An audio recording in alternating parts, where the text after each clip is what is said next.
Here it is, round 3. Today, we are almost halfway through the group stages. Round 3, and we'll start with Trickster versus Lich. Trickster, not a favourite here. A killer who's struggled mightily over the years against a bit of a juggernaut, a bit of a powerhouse in Vecna. But Trickster only played 1 game so far, has a point. Gets a win here very suddenly. He is in the playoff conversation. Lots to play for on the Nostromo. Here we go. That be with barbecue and chili pain rares, and the Trickster's 2 perks. Starstruck and No Way Out, a reminder. Each killer must run their own, 2 of their own perks, as there is a No Mither Gamer up ahead. Oh, and what a start that is for Trickster. A gift. A gift from the gods to Trickster and to the Trickster camp. Can you make pain rares happen here? Trickster's going to go for it. He's going to make it happen. All of a sudden, if you can find someone with Starstruck, this could be an outrageously good start for him. A bit of movement here. Did they stick around? Just testing the waters here. Searching locker. Okay. Well, worth it. You either find a survivor or, worst case scenario, you at least get a little bit of a reload. All right.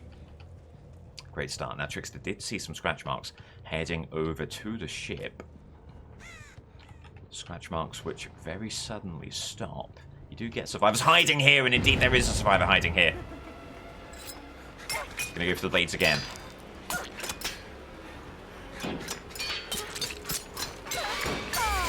And then main event could be in play for Trickster. It will be. That seems like Overcome. Oh, but Overcome can't do anything against the main event. Wow. Like we were saying, Trickster, a killer who's had a rough go of it, but they have started up incredibly well. Another Painless hope for a single gem pops. Barbecue and chili. No aura reading with barbecue, as there is movement in the middle. Potential opportunity for Starstruck here. So they're going to circle around to the hook. Do they go for the unhook? They will. If they were inflicted by Starstruck, they'll still be exposed for another 10 seconds or so. It's a moot point because it is Cheryl, the No Mither Gamer, who's injured. So thinking about a way to get the blades out there. Going to turn the corner.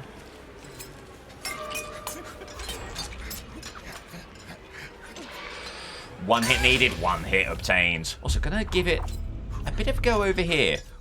You got the ricochet blades. Why not make a play like this? See if you can find anyone. Worth a go. Doesn't do anything. Minimal time spent there. However, a couple of gens do pop, so can't rest on his laurels, Trickster. Gotta stay in play. Okay, full barbecue and chili intel now is very, very good for Trickster. Healing party going on upstairs. He's going to go after the person on the gen, try and staunch the bleeding when it comes to gem repairs.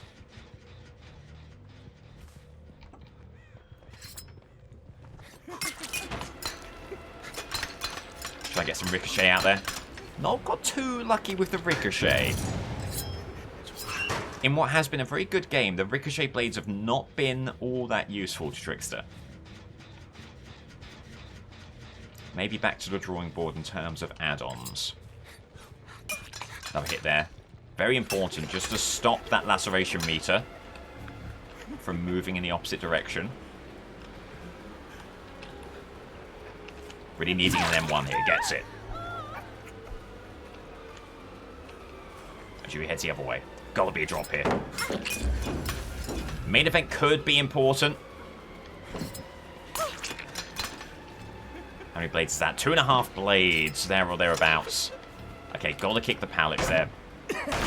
They're finding too much to loop here. Can main event still be the one for Trickster? Oh, as they didn't expect him to swing through the M1. Bit of a gift. Because if they find a way to burn that pallet, all of a sudden Trickster is in the midst of a very, very overlong chase. Another gen pops. Painless here for this gen. Very important, and there it goes. Injured party. A way to turn this into a 3 survivor game for Trickster. He's absolutely going to go after this. as they fall down to the left-hand side. Going to try and cut them off here. Hold on.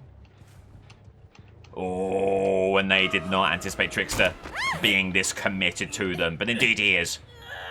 The prize too great to overlook. It will be a 3-survivor situation.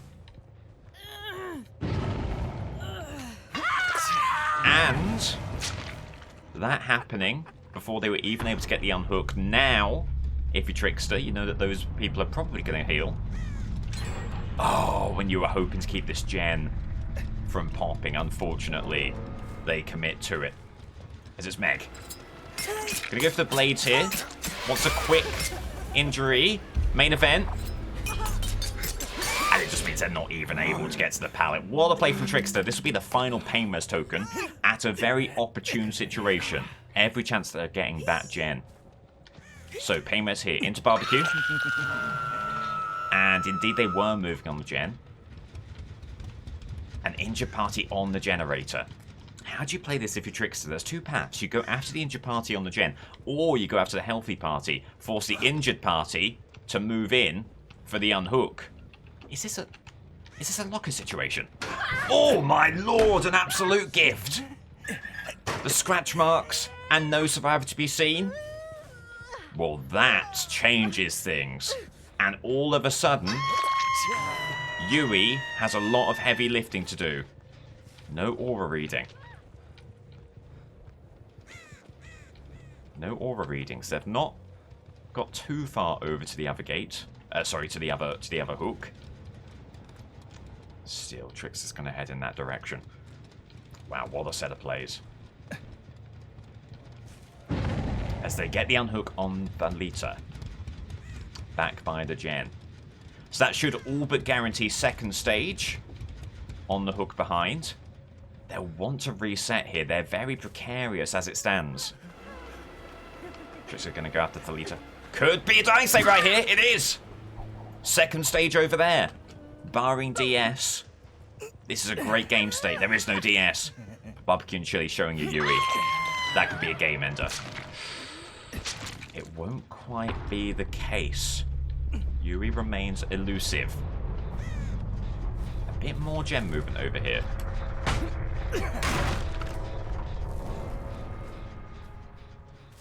And all of a sudden, you may be looking ahead to a hatch game. You are. Now, there is no killer shack on Nostromo. There's a kind of killer shack over here. But for the purposes of the offering, that is not necessarily where hatch will spawn, unless I'm entirely incorrect. Gonna check it out anyway. No hatch there. Now, this hatch game is the difference between... Oh, the difference between a 12-hook game and a 10-hook game. And against Lich, that is a very important difference. No adrenaline for Yui either is massive. Now, playing the likelihood, playing the odds here, more likely that Yui is going to be over on this side rather than where the dying state happened, the death on the hook. But here's the thing for Trickster. No way out. 4 stacks. Don't need to worry about the gates. In fact, the more pressing thing right now might be hatch. So until you get some intel on the gates, you're going to guard hatch with your life.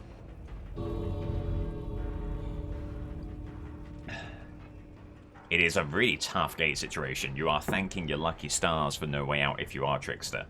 The moment you get the noise notification, you've got to book it immediately to that gate panel, because you really don't want Yui giving you the slip here. That could be a way that they still get out of this trial. You're hoping that they go to this gate panel. If they go over there, they'll have plenty of time to hide. All the while, though, the clock is ticking. Sooner or later, they simply won't have time. Okay, they've tapped the panel. Do they even have time to get the gate at this point? It would be mighty, mighty close. It is unfortunate for Trickster. It is the panel that's just very far away from him. Steph has, yep, ample time to flee the scene. Where do you go if you're Yui? It might all be moot at this point. No way out might not even pass by the time the endgame time is done, let alone the time needed to actually open up the damn gate. Yeah, the only play might be a potential key situation here, which would be the greatest misdirect of all time if Yui were able to make it happen. But they're not here. No Way Out will not pass. And that will be a 12 hook stage performance for the Trickster. What a game. Didn't see it coming.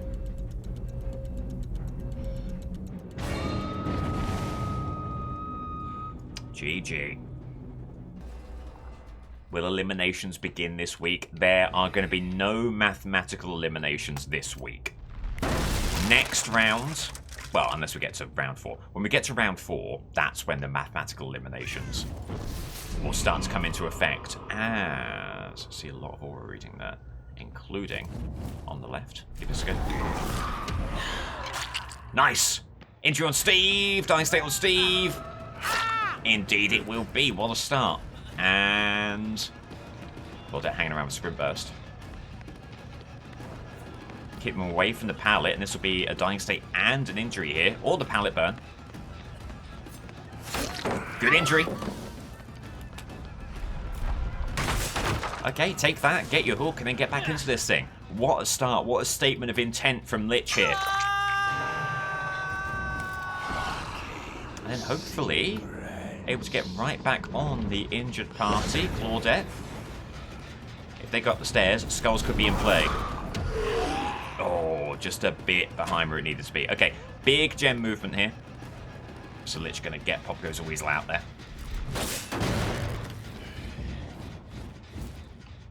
Melee, you haven't seen Tori, but of course you have. Which I did every general election. Okay. Flight after them. Trying to get ahead of the pallet. Not quite able to, but you burn the pallet immediately. It's not a bad pallet.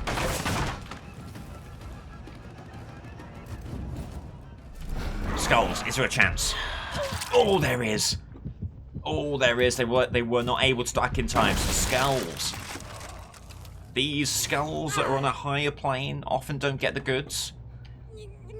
An injury and a dying state from them at this early stage. Very, very good stuff for Vecna. Another hook here. What a battle this is turning into. A great start. It is Gideon, of course. And things can always go sour on Gideon, as we've seen time and time again. However, a fantastic start. Will it be just the points for... Oh, the Trickster. Oh. Desperately swinging through, recovering from the skulls. Really wants to get rid of this pallet. Really wants to get back to that gen. Ah, never mind. The gen pop. Should have gone after it. Pop Goes a Weasel, no doubt about it. Going through, coming back. Claudette's playing it very well indeed. You got the skulls? Give it a go. Well played. They're no one's fall. They are no one's fall, and they're going to burn that. And they're going to get to the stairs here. Oh, no! Oh, dearie me. You can't be giving away plays like that to Claudette. Lich tried to play it smart, but instead put himself in a vat. And that can be the kind of psychological play that can just ruin your game if you let it. As the survivors like rats emerge from the bathroom. We drop of the pallet, good play. Vecna wants to go back. Oh, never mind, was going to go back to the gen. That's a great opportunity. Oh. There's a pallet drop from Steve. Really could have been a great time for the mage hand there.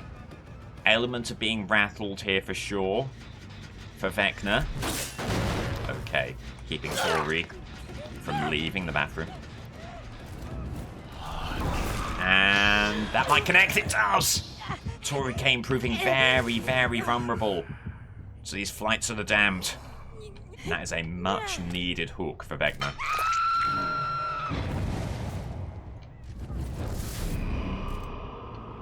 So there goes a blown skill check on that gen. Oh. That will not be enough to stop it from popping. What a shame. So you've got 3 gens left here, Vecna. Feeling good about that. Gotta be a duck from them here. unhook. And a scream for some reason. Trying to keep on tap.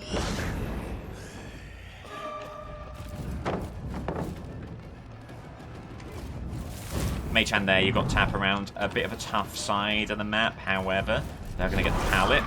There's the Dark, and Vecna just not doing what he needs to here, being countered handily by survivors around these pallets.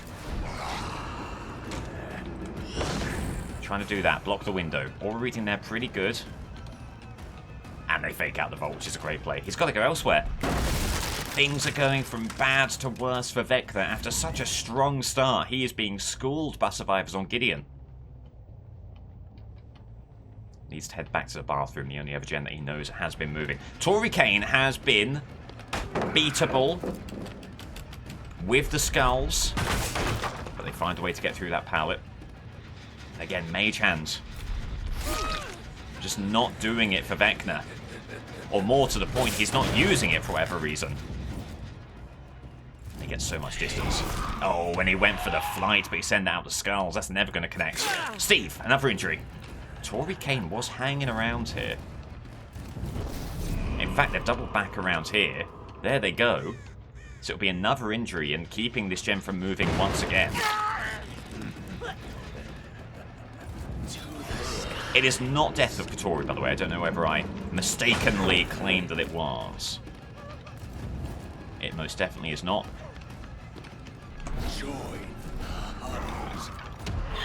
Oh, and they don't duck again. But it's a moot point. The skulls somehow miss. Does someone get back on the bathroom gen here? No, still aggressing. And that's great news for Vecna. Because in amongst all of the uncertainty and all of the misplays and all the mistakes and all the teabags, it is still a 3-gen game. It is still a very winnable game state for Vecna. Will he finally use Mage Hand? Yes, he will. Does he get the M1 with that? Yes, he does. Look at that. Using Mage Hand, immediately reaping the benefits. Maybe a lesson to be learnt for Vecna. The Vecna camp will certainly be in his ear, clarifying the importance of that power. Right. Lots of work still to do, but that is an important psychological boost for Vecna after a very, very tough 5 or so minutes. Just in case there was someone sticking on that gen. And gets all the way over to the bathroom. A gem pops. You can't have this one go either. So get that kicked. There could be someone.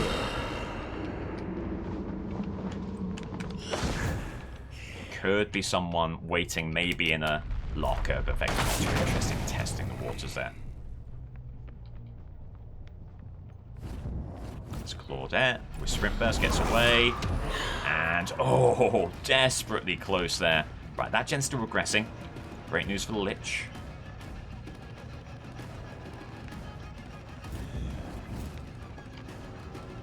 Keeping Mage Hand in the back pocket. Pallet's gone here. Bit of gem movement here. What do you do if you're Claudette? Not going to burn this pallet. Skulls there. Into Mage Hand. Had a plan. Couldn't quite see it through. Couldn't take the stun there. And he's got to leave. He's got to go back down to the bathroom gem, which continues to be such a pressure point for him. A good chunk taken out of it, however. As Claudette stays up there, they'll be thinking about dropping down. Do they do so? Maybe meet them with some skulls. Okay. It'd be such an easy dying state to get if they did drop into the bathroom. And getting that basement hook would be very important, but you get the feeling that Claudette will not be fooled too easily. Good M1 there. Steve drops a pallet. Probably not a situation for the Mage Hand. However, they've taken a strange line which Vecna can maybe capitalize on. Go for the skulls. Get the feeling that's not going to do too much. However, the crouch there. Very counterable with the M1. Another hook, but another gen. And is it finally bathroom gen? It looks like it. Oh, healing party going on there. Hold on just a second. Hold on just a second, because if Vecna can get there quickly enough, he might be able to turn one hook into two. Ah, didn't want Tori, wanted Claudette. Claudette, who must still be in the bathroom. Big opportunity there. However, this is a kill, so you can't overlook this if you're Vecna. Ah, there goes the last gem. All to do now. And Vecna does not have no way out that has been enjoyed by Trickster. Sprint burst, just 99 there. Claudette comes through for the pallet stun, stops him in his tracks. Surely gen movement here. Gotta go across. Need a hook here. You need altruism. And if you're hoping for altruism, you need to get someone who isn't dead on hook. So you go after Claudette. But then you absolutely slug if you're Vecna. You need more besides. And there's an injured party. Not an injured party on the gate panel. That's tapped. Oh, god damn it. They get the gate. However, Vecna pushing them away. Skulls from a lower platform are a very scary thing because you're not as dodgeable. So put them there. Any chance at all. There it is. 2 dying states. The moment anyone leaves, it's all over as Tori is trying to get to the gates. Okay. Really on the clock here is Vecna. Hoping they drop down. They do. And hook here. Okay. Oh, dearie me. But how do you keep them all from leaving? Because Claudette has some distance here on the gate. Do you get the hook over there? And do you get back in time for the pickup of Claudette?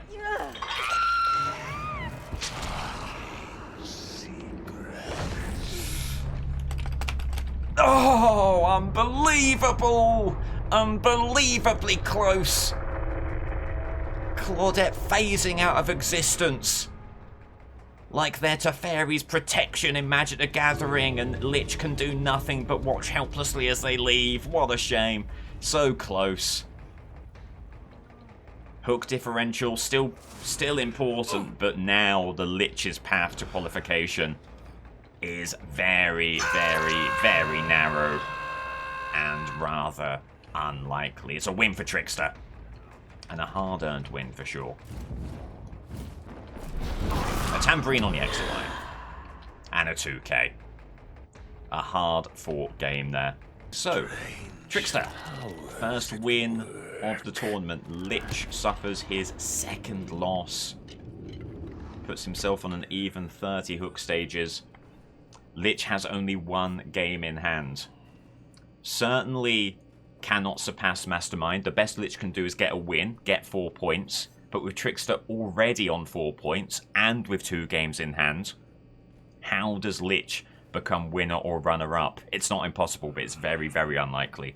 We may have all but said goodbye to our first killer, Lich. I do not see a path to the playoffs. Alright, big matchup here. Mastermind versus the Ghoul. Mastermind on Macmillan has had such a brilliant tournament so far, continuing his streak of just performing time and time again in the World Cup. That outrageous statistic. In all of his World Cup performances, Wesker has only not got 12 hook stages once, where he got 11 hook stages. I believe it was a hatch escape. I mean, just absolutely outrageous from him. That's unbelievably well played from Michaela. Great fake out the window, and they're, you know, they're fooling a customer who doesn't often get fooled in Wesker. And not quite able to turn around corner. Maybe bound outside. Okay.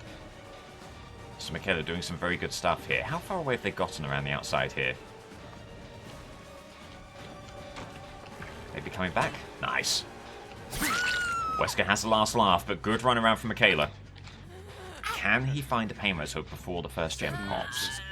There is one on the left here. Gonna go for that over and above basement. All about timing. All about timing. Does not want to hear a gem pop here. And he doesn't. Good stuff. Okay. Good stuff for Wesker. Right back into the fray.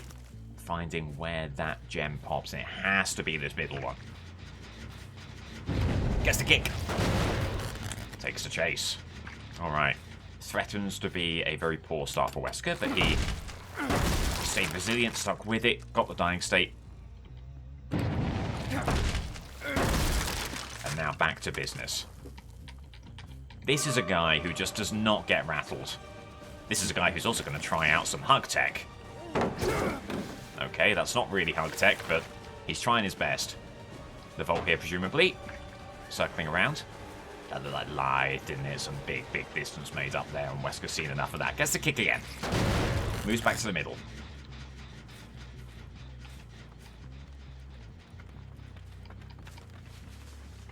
And finding V on this tile. A bit of gem movement here. As they do not double back, so that will be the M1 for Wesker looking for a bounce. Gets it. Do you actually think you can defeat? Far better for him as well, just situationally. You have a much better chase afterwards. Ooh, good decision from them to Volt.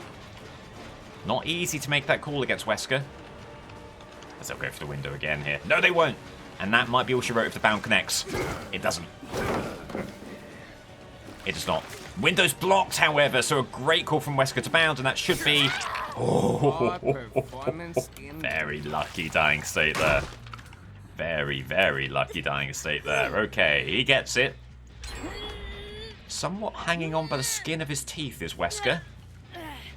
Taking some early, long chases, as that's going to be a Sabo. Got to double back. Good call from Wesker to play the situation. Spies Michaela in the distance as well. That could be very important.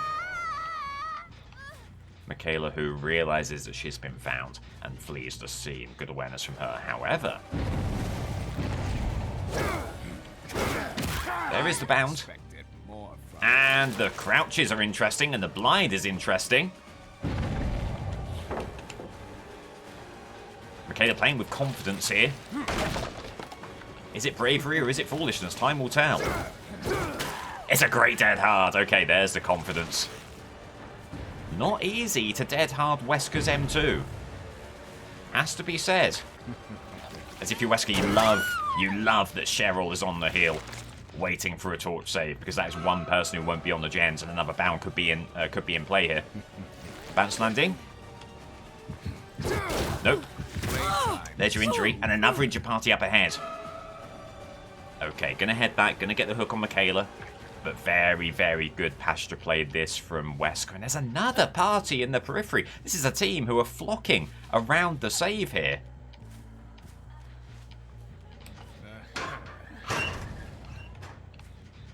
What is going on?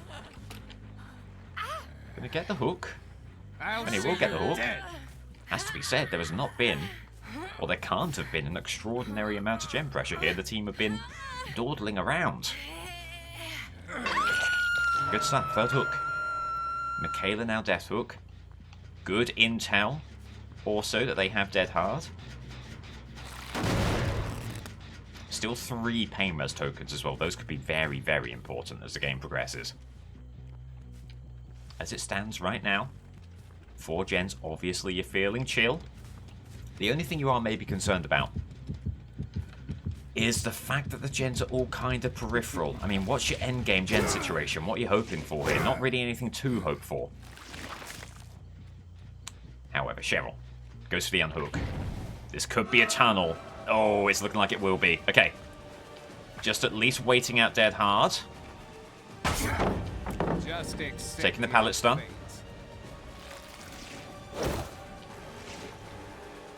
Oh, and hoping Ned Volt. Okay. Doubling back. Wanted to test out the waters there.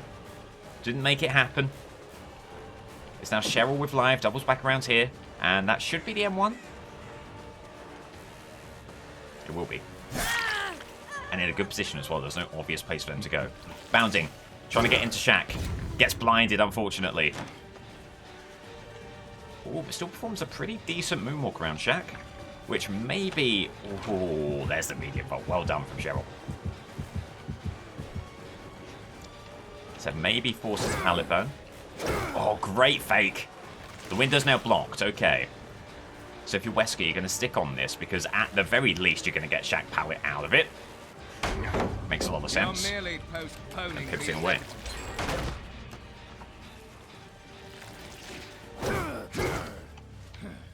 Should you have stayed on her if you're Wesker? Oh, never mind. Bit of a fake out maneuver. That's a great fake from them, though. Great fake from Cheryl. Gotta be trying to go for the bounce here.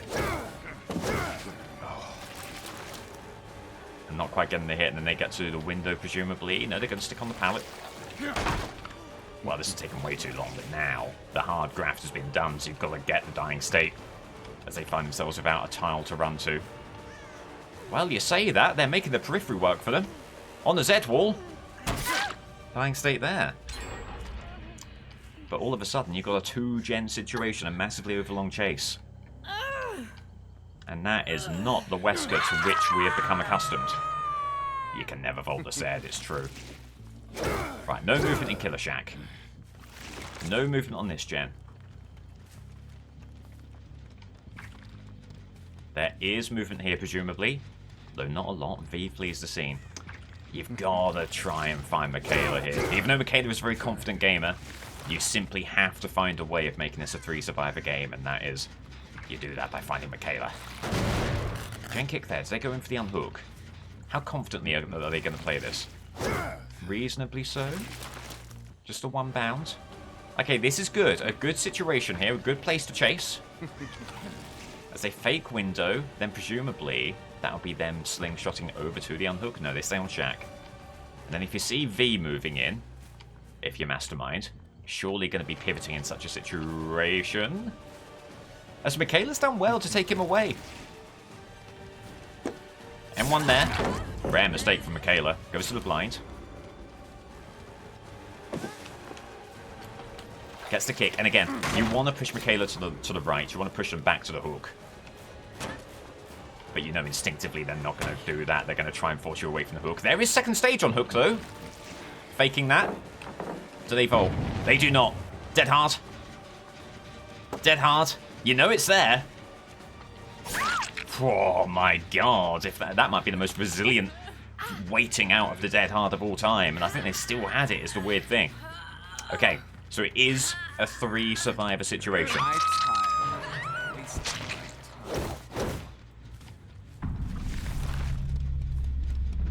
A fair bit of gen movement there. A lot of frame weirdness here that Wesker's having to put up with. Not an excuse, but simply an observation. So there's barely any movement there. The unhook over here. Cheryl healed up. Very likely you've got some Killer Shack gen movement here. You have a little bit. And there's Cheryl. And they'll use live to get away. And they'll keep on going. Got to be a bit more confident with the bound here as Wesker. And unfortunately, takes them to simply a pallet. It's a good chase to be taking. Again, it's the Death Hook Survivor. Lots of reasons to be doing this. Oh, and that's a huge injury for Wesker. That is a massive injury for Wesker. Is that a fog vial you spy in Cheryl's hands? Fog vials in the right hands can be very, very good. In the wrong hands, it spells the end of a chase and nothing more. You know, it was the right person for the right item. What can you say? They go back to Shack. Looking for a bounce here. Oh, and it doesn't quite connect, and they'll get to the window. It's all about how gen committed are the Vs, and there we go. One gen gets out there. Presumably another gen moving. Getting the bound is Wesker. Has got superior anatomy here, and here comes the protection hit. That might just ruin their chase, though. It happens so often. Oh, they do double back. Good wherewithal. Good wherewithal from Cheryl. Not easy to know what to do, especially when you're being protected. When the chase is happening alongside you. That can throw you off, and it almost did there. But well done. Got to get the pallet burn. And you've got to just remain focused. Here, Wesker, you need this dying state. You need this kill. Oh, and you get it. Is that all you? So important. Okay, so 1v taking the chase. Is the other V on a gen? And how quickly did they get on a gen? You've not got a pain res token here. Take the nearest hook and flee the scene. There is a gen that you know has been moving. It's this one over here.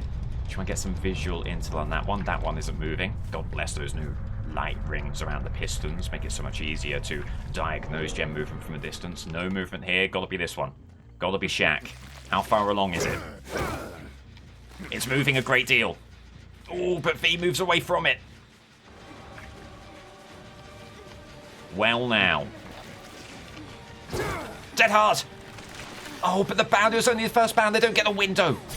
Wow. Such an important exchange there. Such an important interaction for a multitude of reasons. The take-home message is that Wesker does get himself an incredibly important endgame hook. And now all eyes on V. What do they do here? So this will be pain res. If you're Wesker, you've really got to be playing this pretty aggressively. However, if there's no movement there, no movement there, it stands to reason that Healthy V must have been around here. Worth having a look in the lockers. You don't want to stray too far away from Shaq and away from the hook anyway. Glimpse through the window. They've given up. Okay, so it will be a hatch situation.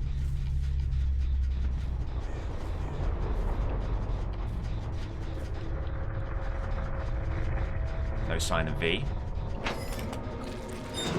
And this is the difference between a 9 hook stage game and a 12 hook stage game. Again, Wesker has no way out. Only 3 stacks here, which is still pretty good, and will hold the gates for quite a while. But the safe way to play it: stick on the hatch, deny them any chance of a key. As soon as you hear a gate go, head to it. And this is a far better gate situation than you saw for Trickster in the Stromo, and it's a far better killer for gate patrols than Trickster as well. So, looking to keep that perfect 2025 record going as Wesker. The more time elapses, the less chance they have here. Gotta be on that gate panel soon. Otherwise, it's simply a fait accompli.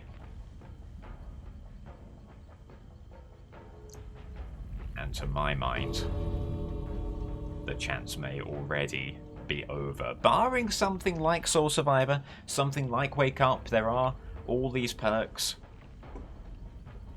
All these perks that speed up gate progress, but I mean, now, No Way Out will have this blocked for longer than the endgame timer, so it will be, unless a miracle happens, the 12 hook stages for Wesker. What's he drinking? Caesar salad dressing. It's a nice coffee. Caesar salad dressing.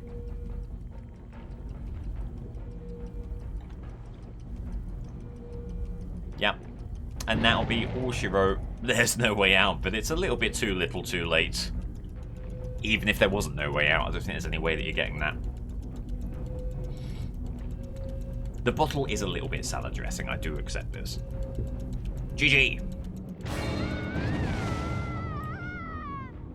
The 4K, the 12 hook stages. Ghoul on Swamp. Getting around Big Boat, looking for an immediate injury here with a leap. Won't quite get it, but you know there is someone hanging around the gen. It's Daryl. Happy an M1. As they are gonna get to this pallet and drop that. Goes to the blind. Trying to keep on them through noise alone and didn't do too badly. Should force another pallet drop here. Wow, that was too bold from Daryl. Way too bold from Daryl. You really can't give Ghoul gifts like that. They will take that every day of the week. Unfortunately,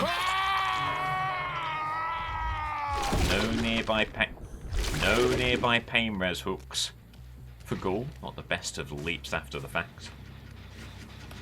So no gem regression at this early stage. The scratch marks, heading to the small boat.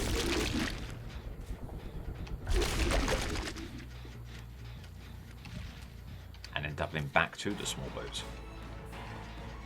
They don't go for the vaults. This should be an M1. Here. Indeed it will be. It won't be. Just had a notion that Jane Romero, with head on, is maybe preemptively getting into a locker. You know, not the worst call of all time. There's the injury for okay. So, over to Shaq. And it's just so disgusting. But there you go. Closing the gap instantaneously. Getting the dying state. It's what Ghoul does. We've seen it time and time again. And it means that they're never out of the game. Although, the gem pop's there, and it has been a bit of a slower start than Mastermind has.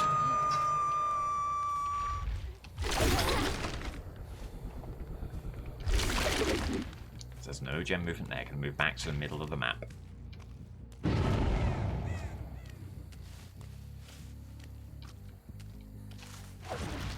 The unhook around shack. Not a situation where Ghoul's going to head back to the hook. Not yet, anyway.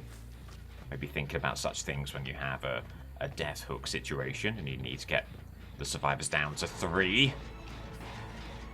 Get them down from full strength. What's been very interesting is that there have been no leap injuries yet. No actual bites from the Ghoul. And that is not how you go about your business if you're Ghoul.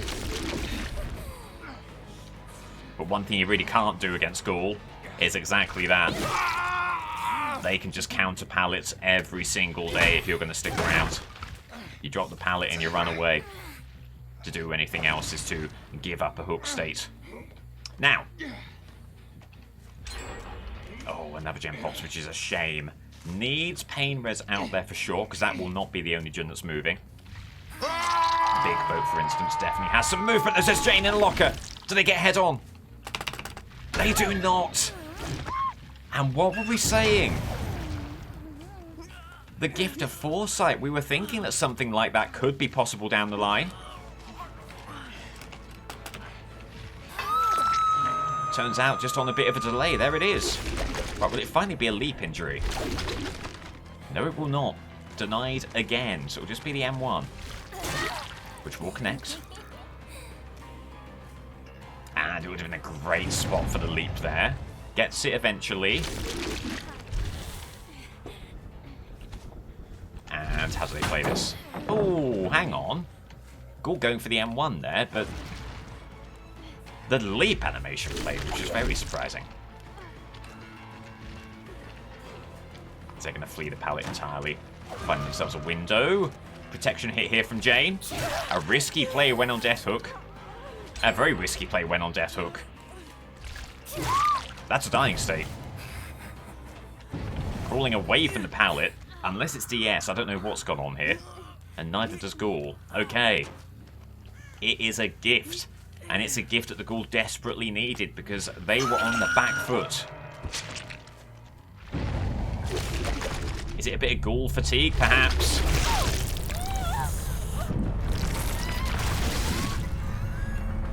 Are they simply giving up? It would be strange to do so. 2 gens left. It's a very winnable game, but they tried to go straight for the pallet. They won't make that. It'll be another dying state here.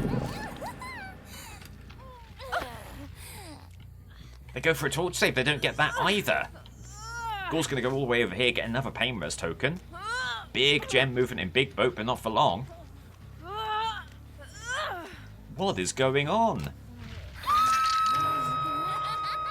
It seems pretty much like a throw, and the Mastermind camp are furious.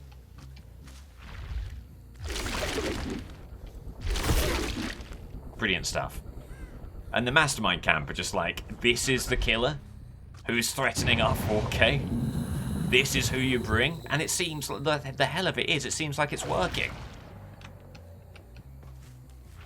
The unhook. In a 3 survivor situation, why would you do anything other than go for the 2 of 3 people for whom you have precise intel on their whereabouts? It's just a gimme.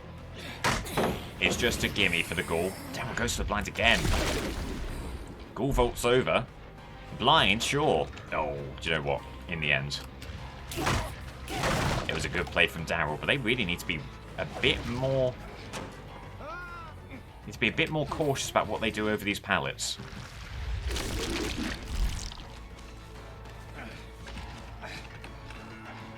Let's get a bit of hesitation out there. Oh, and Daryl trying to race him to the pallet. Going for the mind game here is Ghoul. Need to double back here. A bit of hesitation would end it. Ooh, does Daryl burn? He does. Moves around. Does he get back to this pallet? Gotta be a vault, right? Well played, Daryl. Well played, Daryl.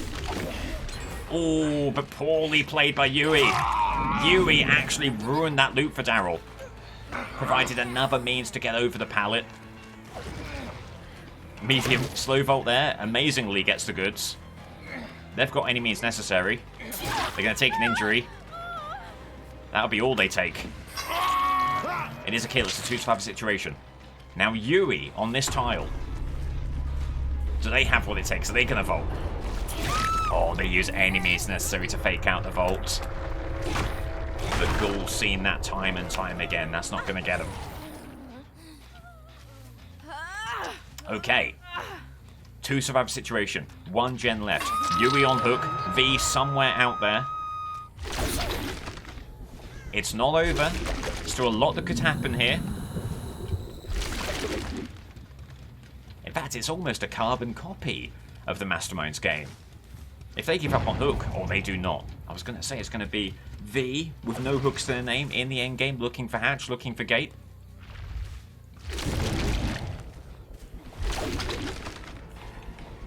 As that is V. Heading over to Big Boat. Makes a lot of sense for Ghoul to go after them.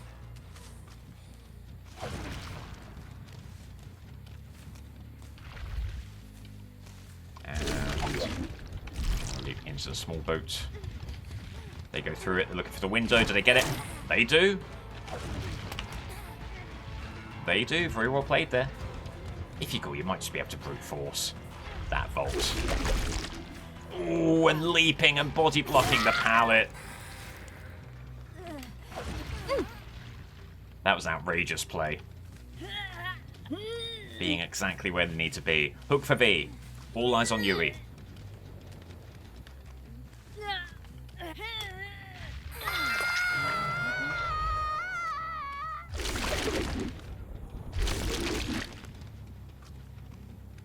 Could be focusing on a gen here. Is that gen movement in the middle?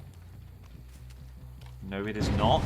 It's, in fact, an immediate unhook. Okay. Not going for Shack immediately.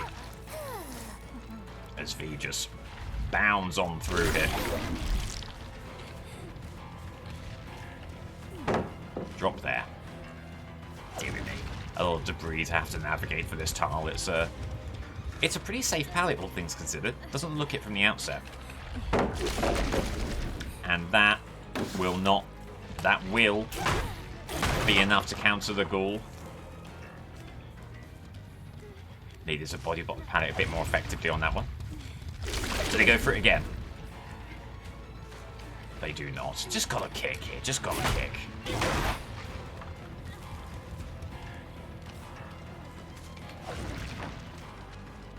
Bolting. Oof. Ghoul not quite able to bound through in the way that they'd like. If you're V, you'd love to see some gem movement here. You'd love to see some reward for all the looping that you're doing. Will it happen? Okay. Stopping, looking, watching, waiting. Okay, window's gone. Presumably Shack pallet burn. There it is. And there goes the final gen. Wow. Unable to close down this chase. And this might come back to bite the Ghoul. If it continues for another 10-20 seconds, that could be Yui getting out the gate. So, dying state here. Oh my lord, that looked like it might have been a dead hard or an attempt at it. Okay, back to the gates. No lights over there. No lights over there, okay. Probably time. Oh, of course there'd be no lights because it is no way out, as I'm sure chat is only so quick to inform me. No way out, so you know exactly when Yui's going to get on the gate. You can get the hook here, play it safe. Stay close to Shack in case it's hatch. Ghoul still has it under control in spite of a very, very good loop there from V.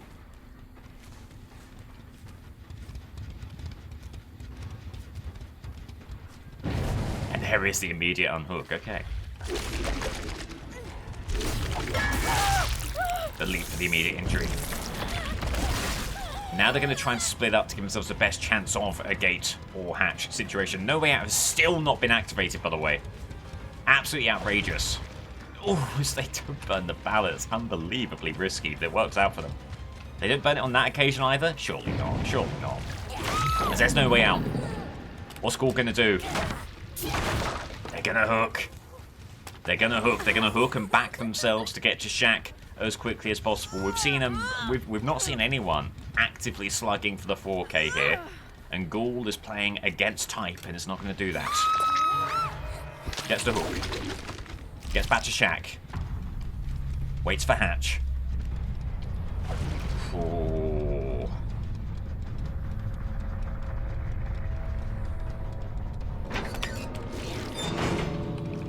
And this is unlike other games so far.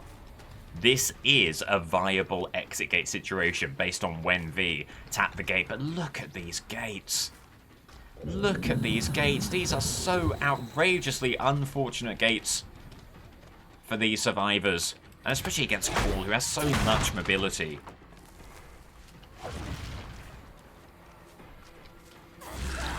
And can leap to and fro with ease and with aplomb. So, no way out is passed. Plenty of time for the gates if they play it well. This game is not over yet. Can you even... Oh, you can... Oh, and there's V! Was it? Is it? Was it? Yes, it was!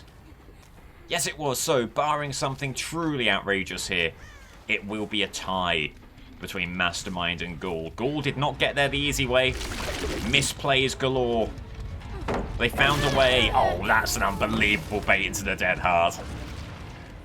The pallet bungle into Dead Hard. That's outrageous. And it's yet another situation where the Ghoul has not had anywhere near as clean a game as the Mastermind did. But the end result is going to be the same. It's not about how cleanly you get it. It's about whether you can wrap it up. It's about a job well done. And you can't say that the Ghoul has not wrapped it up here. They've shut the door on the survivors. And regardless of what happens here, it will be a 4K. So, the 12-12 tie between Mastermind and the Ghoul. GG.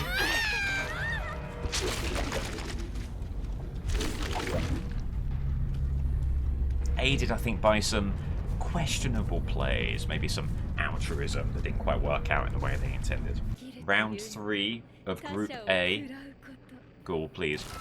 Round 3 of Group A is wrapped up. The Mastermind gets a draw, continues his perfect campaign so far in terms of hooks. Ghoul, second game, second draw, also has a perfect campaign. 2 games, 2 12-hook performances. Let's sort this table. So after round 3, Mastermind is on top with 7 points. Now, here's the thing. Hold on just a second. Hold on just a second. No. I was going to be like, has Mastermind clinched the playoffs already? But no, because the Trickster could get 2 wins, taking them to 10 points. The Ghoul... Well, hang on. Ghoul could win both, get to 8 points, take top spot. Then if Trickster wins 1 against Mastermind, they'll be on 7 points and they could theoretically leapfrog them in terms of hooks. Mastermind has not clinched the playoffs. Mastermind has not yet clinched the playoffs, but is in an exceptionally strong position to do so. If they'd won against the Ghoul, I think that would have been a clinch. I really do. Yeah, it would have been. But keep the champagne on ice for now. Very, very interesting group. Okay. Next up, Nemesis versus Knight. Nemesis had a great start against Executioner. Knight. Let's play the matchup. Nemesis in Hawkins. Alright. Immediate intel. All the way over yonder. 2 people not moving. 2 AFK survivors. Can maybe try and get a whip here. Immediate pallet burn, immediate whip. No issues there. Keep on them, why not? Another pallet burn, another whip. If you're Nemesis and if you're the Nemesis camp, you're saying stick on this Meg, and why not? The dying state courtesy of the zombie. 2 pallets burn immediately. Tier 2 immediately. That is staggering. That is such a brilliant opener. You couldn't ask for better. It's like Meg spawned in and her one objective was give the killer as favourable an early game as you possibly can. And let me tell you, mission accomplished. That's outrageously good. Outrageously good for Nemesis. As they'll drop again, another pallet gone, another whip out there. going to just break this as he's going. Keeping on the chase. The only mark against him may be he should have found a way to kick that gen. But getting tier 3 early is so important, so you can't blame him for going after the mutation rate plays here, going after the whip attacks. Gets the M1 there. Gets the M1 because you also want hooks, of course. Zombie blocking the pallet.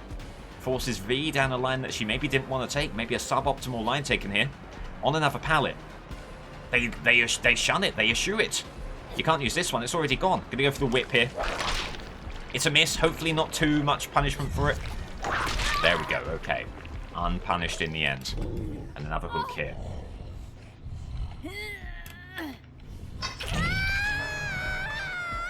Lots of pre-dropping.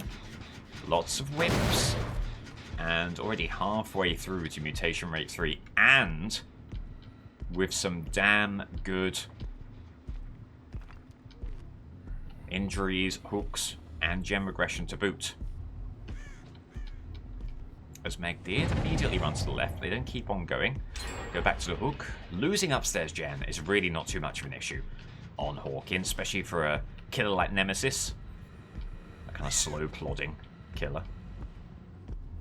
Oh, as someone drops down, it's Lara. At a very inopportune time. And heads right back up. However, Nemesis sees someone trying to get back on the gen. Gonna go after them. Just missing with the whip. You can't be doing that. It has been a good start. But this phase of play has been very slow indeed. Another pallet brought down. A very important one once again. And they are not going to go for the other pallet. Although that room with one pallet is very, very, very much less powerful than the room with two. So good pallet burn there. Oh, went way too early on the whip. Giving them easy opportunities to dodge here. Steal into the corridor. Up here. Not a lot that Nemesis fears at this point. Ooh, that could have been nasty. That could have been nasty. Maybe trying to get the whip going a bit too much here as the chase music. Apparently there is someone around here. Oh, they're upstairs. Okay. Another hook. These seconds. It's always good to know as killer, if the gens do start flying, you do have someone who could make it a 3 survivor situation. Try to go around the zombie here. Does so. So they go for the vault immediately. Yeah, you could just sense that Lara was not even going to hesitate there. Good whip. Tier 3 in play. So massive. So massive on tier 3. Just M1. Put them in peril as they approach these vaults here. There goes another gen. So it has been a good game state, and tier 3 at this stage is fantastic, but the gens are moving. Gotta be careful here. Gotta be careful. Just want to make this play as simply as possible. So dying state with the M1. Hoping to be blocking the pallet from this side. Yep, so no save there, and another hook.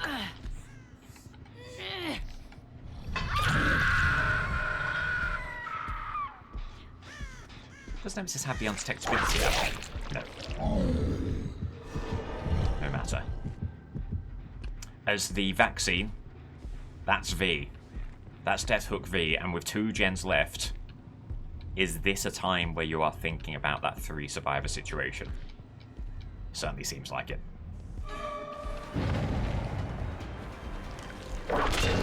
Whip there, good connection.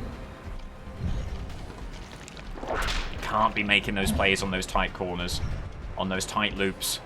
You've given them an opportunity to flee. Pre-drop here. Nemesis dares to assume that at any single point they would not drop a pallet, and of course that wouldn't be the case. All the way through to this room. Pivoting to the right, keeping on going. Zombie up ahead. Trying to zone them into the zombie if at all possible. Good move from Nemesis. Okay, gets the M1.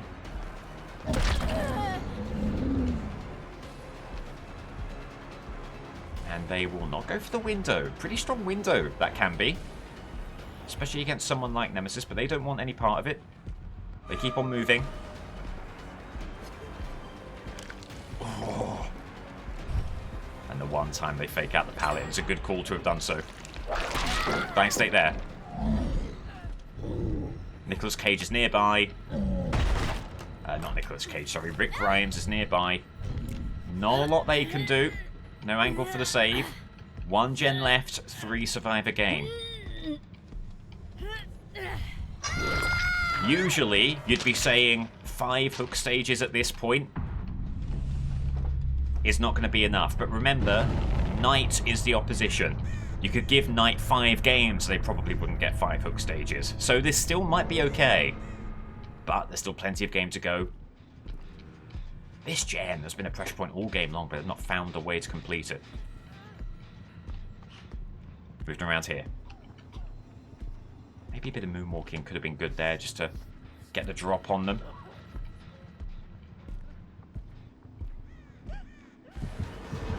Commentator bias? No, just describing the circumstances in which we find ourselves. Knight has not been getting it done recently.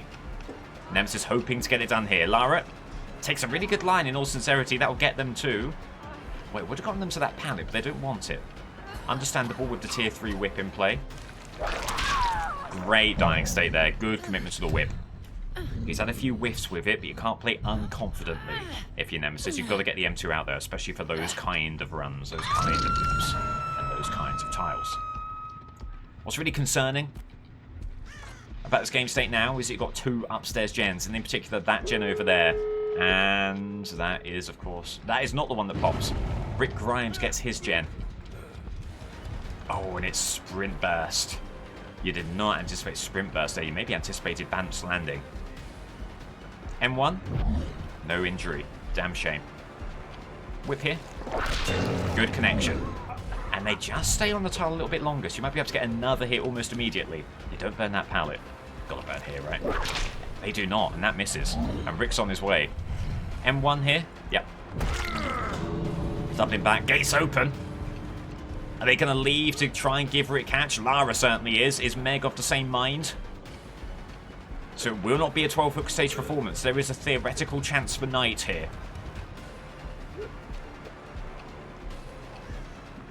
Oh, and they don't burn the pallet. The resolve they needed there. Gotta go for the whip here. Connects, and there is someone way over there. Okay. Not sure what went on there, to be honest with you. Oh, Meg was here. Hang on. Burnt that pallet. Burnt that pallet. I see. So Meg, going for the save. Going for the blind. Doesn't get that. Hook there. Pre-dropping the pallet. Whip connects. Hold on just a second. Hold on just a second. Whip there, but it will be all she wrote. And that will be... how many hook stages? 9. The Vecna special for Nemesis. 9 hook stages. Honestly, with 5 hook stages with 1 gen left, you've got to be reasonably happy with that. But it is a score that is very technically beatable. So we go now to Knight. Crotus Pren for the Knight. You know, pretty decent map, I would suggest. Hoping for some good assassin value here. Going to get the assassin out immediately. And why not test the waters and see if they're on this gen. Nope, but that's okay. Ooh, the assassin does find someone. Finds Thalita, who drops a pallet. That will not do anything. Oh my lord, what a start. Knight a bit of a bystander for that one. But assassin does the business. Forces the pallet drop unbelievably. And then Simplicit, a bit of a tap-in for the Knight there. And what a start this is. Well, well, well. Knight is already 2/3 of the way to his average. Not going to kick that door in. You want to make the basement save as tough as possible for them. Now, seeing as the leader was over here, maybe someone else over there? Moving away, gem pops, and it is around Shack. Oh, and there's someone moving in for the save. That's Michonne. Hold on just a second now. Hold on just a second, because you're going to get the injury here, and then a trade in basement seems very likely. There it is. That's exactly what you want. Okay, back down he goes. 2 hooks. Knight is absolutely flying. And if you can keep on trading in basement, that's a really good way of getting some early hooks out there. Sending the guard all the way over to this gen. A blown skill check here. An opportunity. Sabre looking to fake out the fault. Oh, and then caught in two minds about what they were going to do on the window thereafter. Oh, the pallet wasn't there. Knight probably gets the M1 if he sticks with it. Oh, it doesn't matter. It doesn't matter. Mistakes being made by the survivors. Can Knight get Pop Goes a Weasel out there? He certainly can. Doing the little things right is the Knight.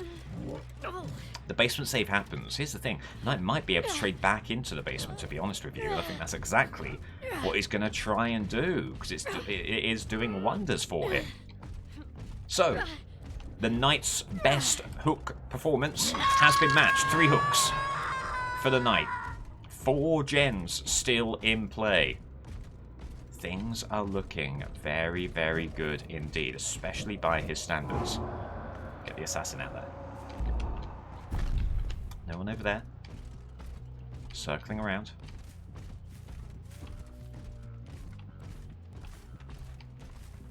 No real movement over there. The unhook in the basement. Get right back on him. Unless it's wicked for Sable, it could be. You could just wait for endurance here. Get the injury on V. Sable not able to leave. And that was a bit of a bungled operation. When the unhook happens, you've got to get out of there as soon as possible. They don't, so it'll be another hook 4. What an upset this would be if the Knight can somehow do it, and he's doing everything right here. Taking advantage of the basement. Putting that really strong assassin in some very, very good areas. Forces Michonne away. But they're going to run right to the waiting arms of the Knight, who has that haste bonus.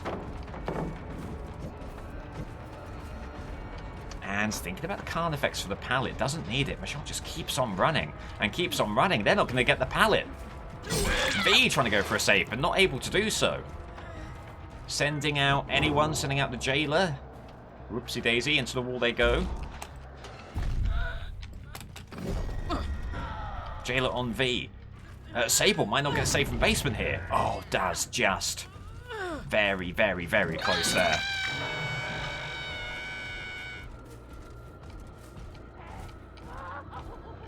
There's V. Ooh. Injury there, but oh, it's a misplay. It's a misplay from the Knight. Could have got the double hit with the guard. Will he be forced to pay for that? We'll see. We'll see. You've got to do little things right in a tournament like this. You've got to keep momentum. As the Knight connects on Michonne, so that'll keep some pressure on after the unhook. You could have gone back there, in fact, because it was an endurance hit you could have taken advantage of. Are they just giving up on hook? They are! Music to the Knight is they're giving up, and they'll go on hook. 6 hook total. Obliterating his best score. Marching stridently towards that 9 total. The Nemesis camp heads in hands. They can't believe what they're witnessing. Knight has woken up. Albeit with a little bit of an assist from some unorthodox plays from the team.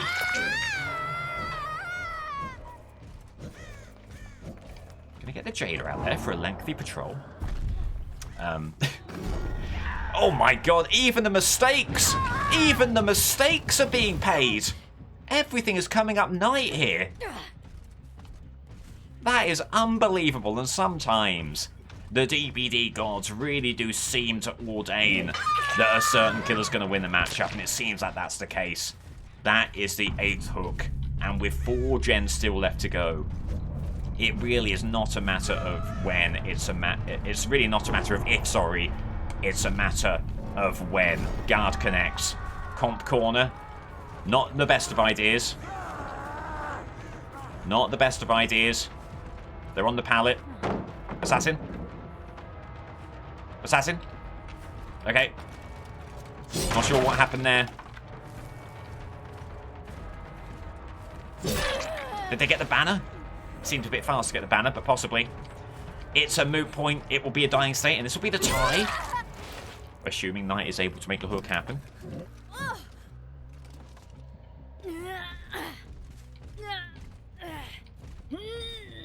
Knight was too close. The guard goes 3 times faster. Oh, intriguing. There's a hook there. So Knight has secured a point. But obviously, we'll be looking for even more here. Hatch could be in play, but even if Hatch were in play, they would still be walking away with the win. They would have to get more than 9 hook stages for there to be 1 survivor left. So things are looking very rosy indeed. However, again, can't rest on your laurels here. Hook differential could be very important indeed.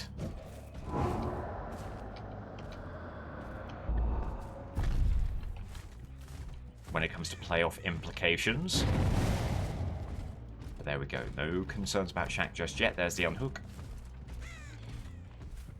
Not entirely sure where Thalita is.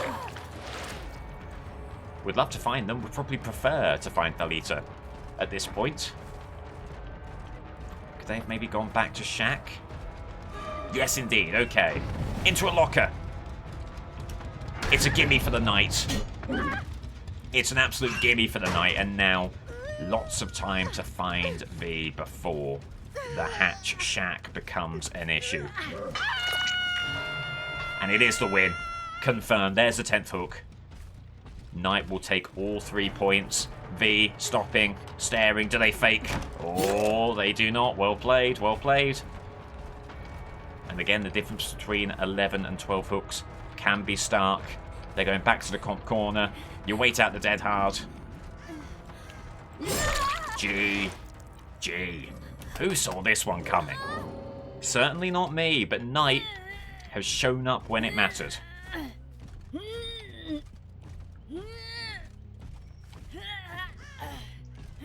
Taking the hook. It'll be a 12-9 victory for him. As we go to the spreadsheet, that will really shake up Group B. Let's have a look here. Knight's 12 to the Nemesis's 9. So Nemesis suffers his first loss of the tournament. 21 hooks to his name. Knight finally in the win column. Skyrockets to 15 hooks overall. And is on 3 points. Keeping hope alive. Is Knight there? Because if Knight had lost that one, depending on how Spirit Huntress ended up, that could have been the end of his campaign hopes. Now he is firmly in the playoff conversation, albeit still a narrow path, but it at least is there.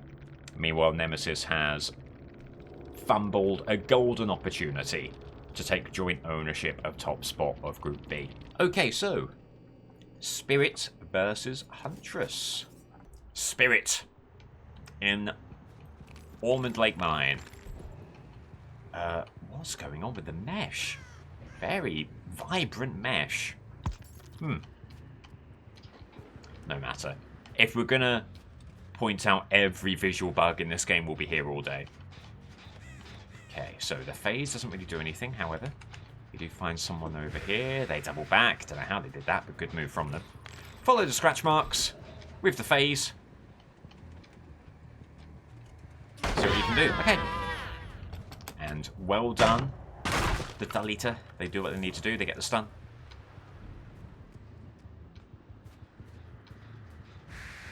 And it's the kind of slow start we've seen quite a lot from Spirit.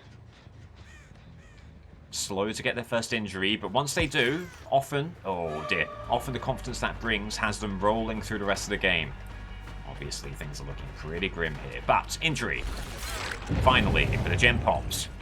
Rancor intel. And if you're Spirit, you might... No. She was thinking about going to Shaq, but she thinks, no, I've got to get the first hook out there. And I think she's right to be thinking that. And should be the first hook coming up very shortly. Oh, just about. They very nearly had that pallet. So there you go. Hook in play. Can Spirit get pain res? Absolutely. A lovely pain res hook here. Very convenient.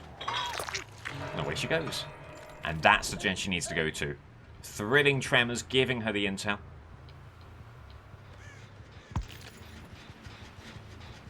was here. Presumably Sable has fled the scene and gone somewhere that Spirit is not able to follow. Okay.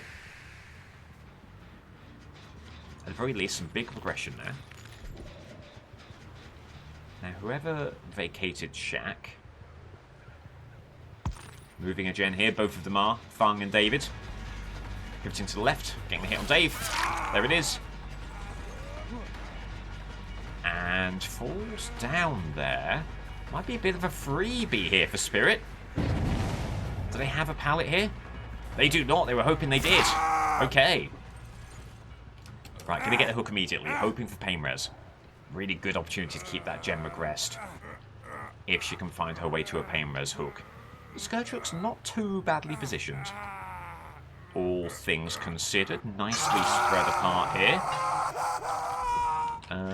Tremors. Shows you that both these gens are moving. Ooh, okay. Oh, there it is. Okay. Tremors, such good intel and pretty decent body block, pretty decent gem blocking as well. As there goes Haunted Ground. Oh, just after the injury. What rotten luck. This is a bad game state to have Haunted Ground pop. Can't let it get to you if you're Spirit. Just go for the easiest chase. The leader right here, get involved after. See what she can do. It was live, but the leader still get a little bit more distance. However, they go past a very important gen. If Fung's here, they won't be thanking them for that one. Get the kick. And hoping against hope. Not Fung, sorry, Ripley. Hoping that Ripley was there for the Haunted Ground hit. Won't quite happen. Oh, but hang on. Here they are. Oh, swing and a miss, swing and a miss. And that'll get him to the window. The phase is in play. Gotta use it.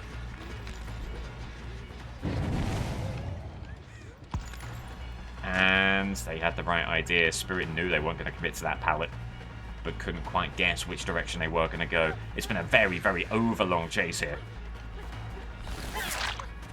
Finally comes to a close.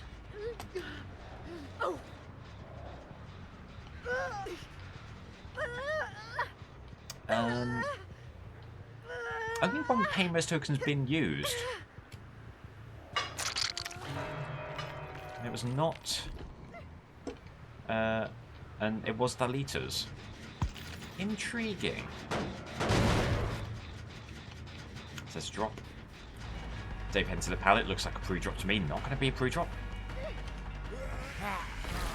Oh, that was a ridiculous play. Turning on a dime was Dave there. Probably going to use that to get the unhook. No, okay.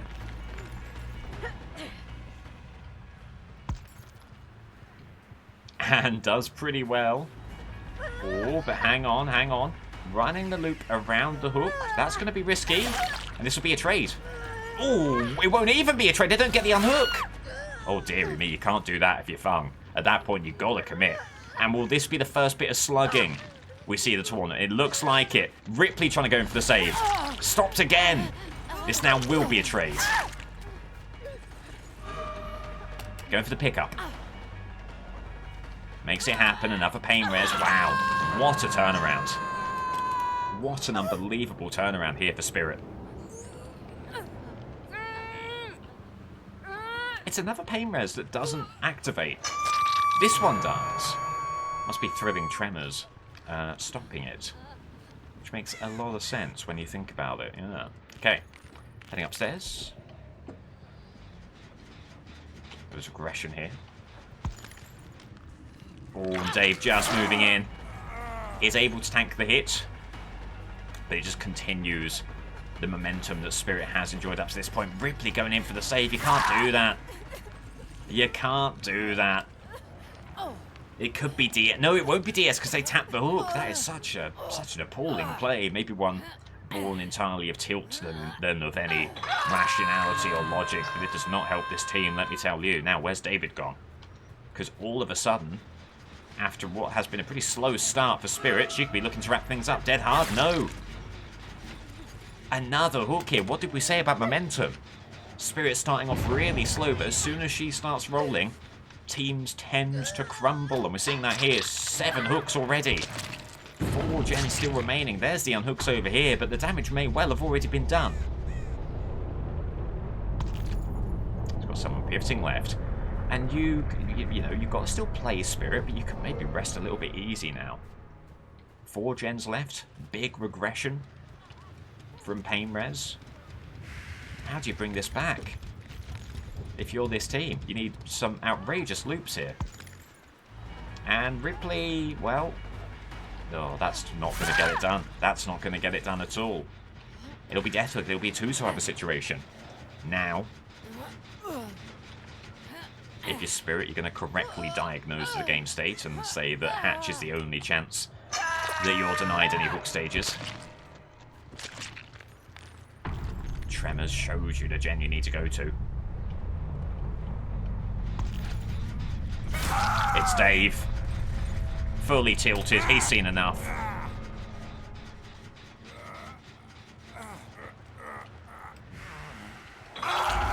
Honestly, seems like a race to Hatch at this point. I don't know what will there is for the team to go for these altruistic late game saves. I think if you're Fung, you're just trying to get anything out of this situation. Now, if you're Spirit, how do you play this? Do you just wait for Hatch? Do you take this chase? You've got a bit of time. Well, that changes things. There's the pallet burn. And you're delighted that they're moving you away from Shack here. You're delighted that the chase is moving away from where Hatch is going to spawn. And that'll be all she wrote. GG!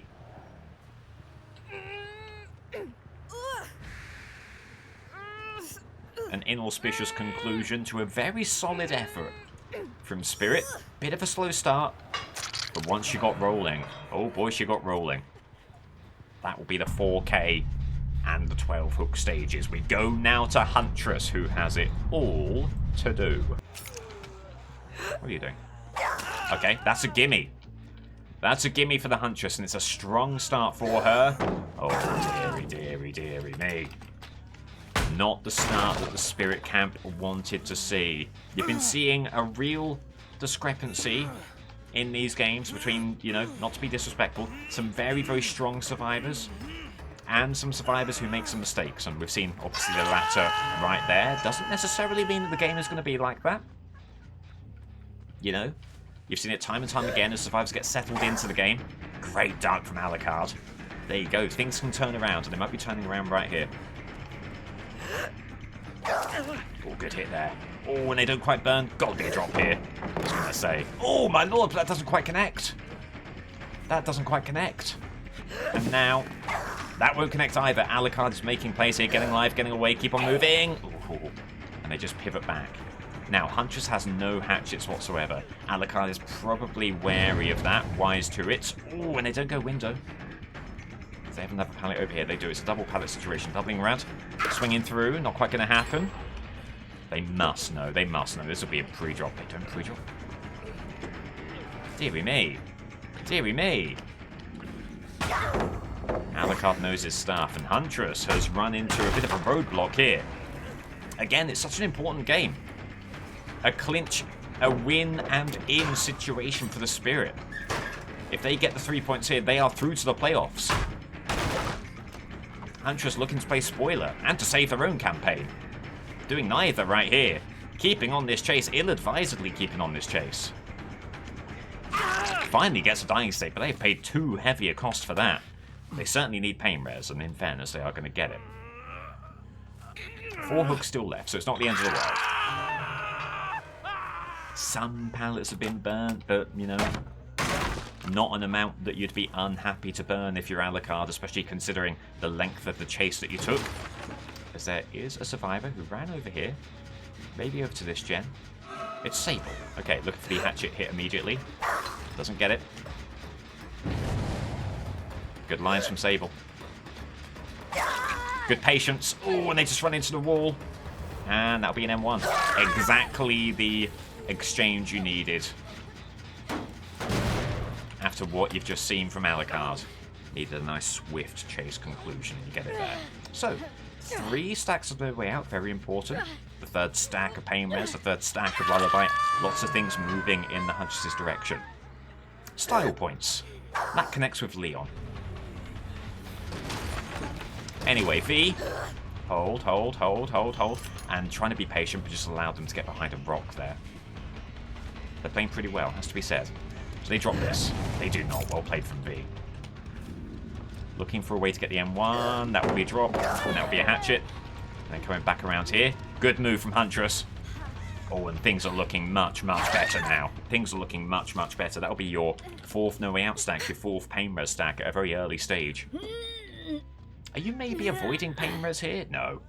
No, she's going to give Pain Res as much regression as you can, as early as you can, just to swing the game in your favour. While it might be more efficient to save it for later, getting that regression out there early just demoralises the team. Makes it a very tricky situation to build back from.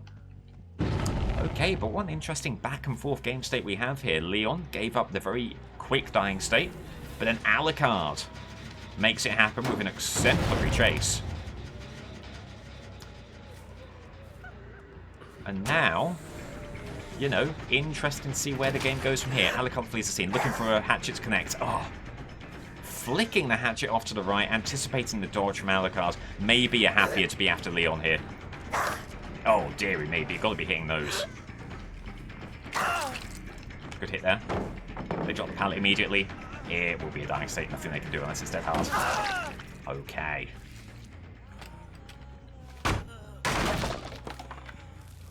So Leon, barring a 20-year-long decisive strike, does go on the hook. 2nd hook stage for Leon. A real target, a real candidate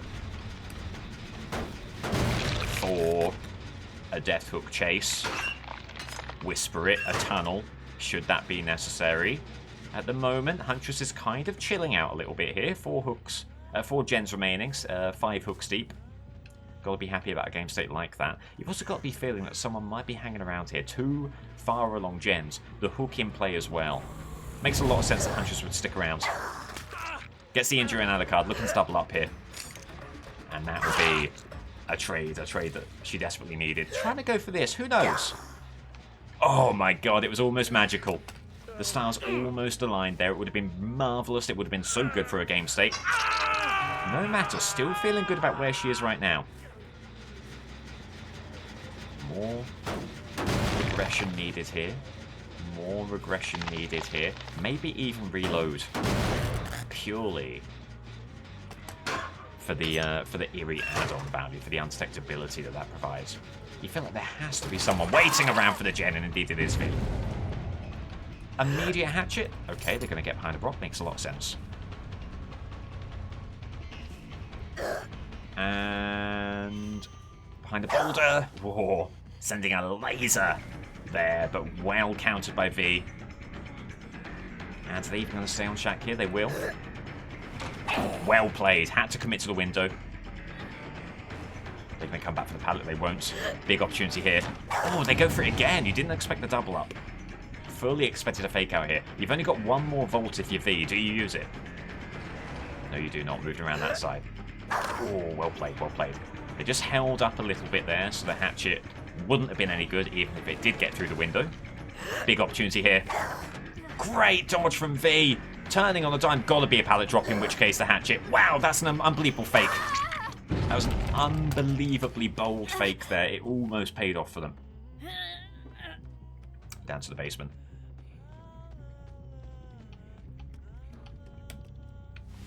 Still 4 gens left. There's been some really good chases here, but just not been repaid by gem progress, he says, as a gem pops.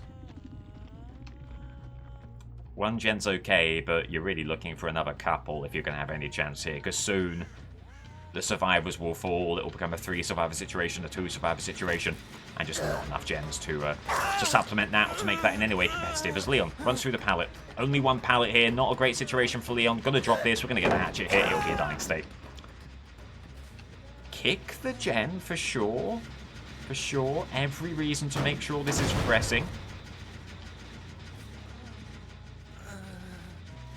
And why not head right back down to the basement?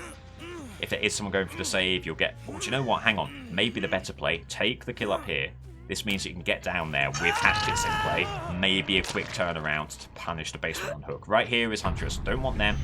You want Sable. M2 there. And that's exactly what you want. That's exactly what you want as Huntress. What a clean play. Knowing exactly where she needed to be, who she needed to hit, and her positioning. Well done. Go for the blind.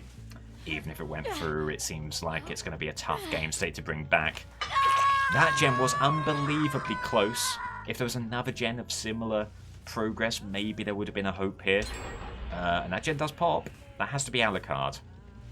Are you happy to chase Alucard? You're really happy to chase anyone at this stage. Chasing anyone in a 3 survivor situation is so powerful, especially when one of them's on the hook. And even if it is someone as gifted in loops as Alucard, who's been very, very strong, but not enough to win the team the game. Oh, the bolt is where we need it to be. Look for the drop. They get it. It could be over. Millimeters. Mere millimeters in it there. Oh, what happened there? That seemed to be on the money, but it seemed to fizzle out in mid-air, the hatchet. Going for the window play. Oh, it's unbelievable. It's unbelievable. A rare mistake from Alucard, aptly and ably countered by Huntress. Pallet was maybe a bit risky. Alright. It's looking like there will be no win and in for the Spirit, unless something weird happens with Hatch, or unless there's 299 gens that we do not yet know about. There is not a lot of movement over there. The heal on V, so that will prolong things for sure.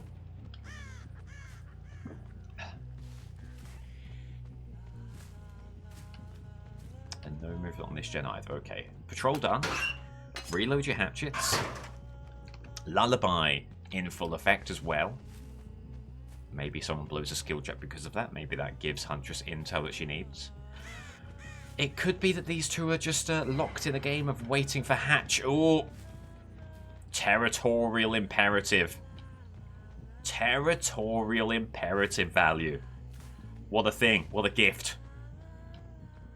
It can be a surprisingly good perk, and we've seen it there. M2 hit. They've seen enough. Not for the first time this tournament, true. And that will be basement hook. Now, just a matter of denying Sable the hatch.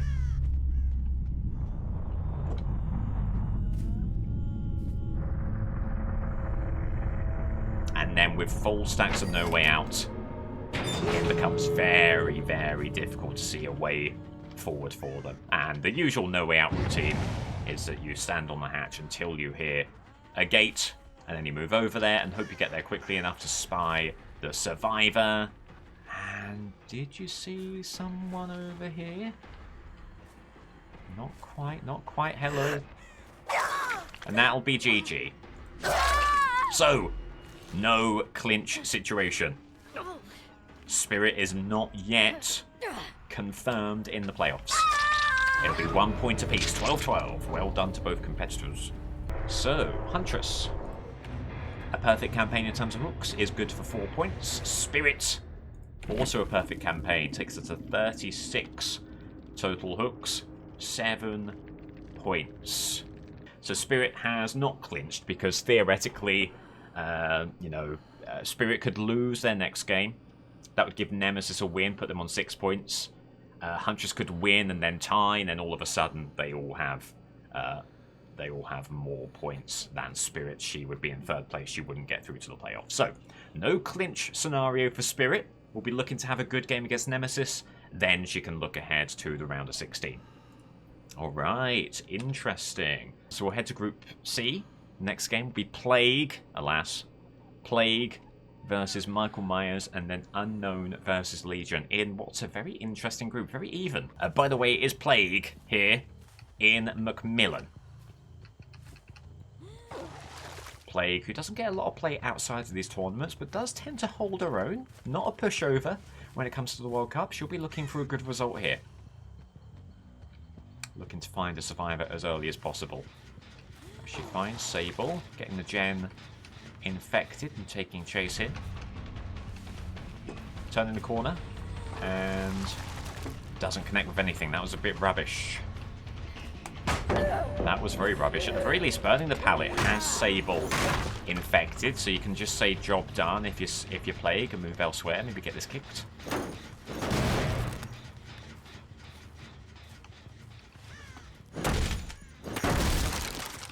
A few doors kicked, a pallet gone. Well, one door kicked and one pallet gone. But nonetheless, map management ahoy for Spirit here. For Plague. Dear me, what am I playing at? Just in case, why not get the locker infected? Did have scratch marks, but they've gone. And no real idea of where that survivor could be. Just getting the gen infected. Nope, not quite. There it is. As away goes fun. With the speed boost, there's sprint burst for them. Could be an M1 here. Oh my god, that was unbelievably bold from them. At the very least, a little bit of infection out there.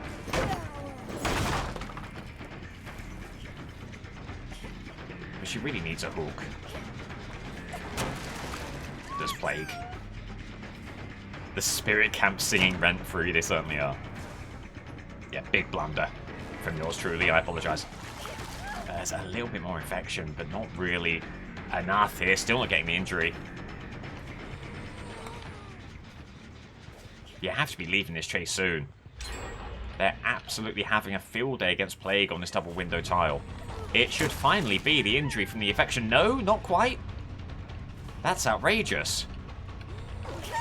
There it is. And, oh, they've just done enough to get... That might not be sprint burst, that would just be the speed boost from the injury. But you really need to be doing better than that as Plague. And this is the gambler's fallacy in action now. Invested so much in this chase, almost have to see it through to its conclusion. But what a chase it is for the team. At the very least, she will have a pain res hook here, but 2 gens left before the first hook. If this were the beginning of the stream, we'd be calling this a Knight-esque performance, but we've shown today that Knight can get it done. Plague is in a realm of her own on this one. A realm of incompetence and ineptitude. Has to go after Sable, hoping to close this down quickly. We'd love to get Corrupt Purge out there, but there's only one fountain, and it's pretty damn far away.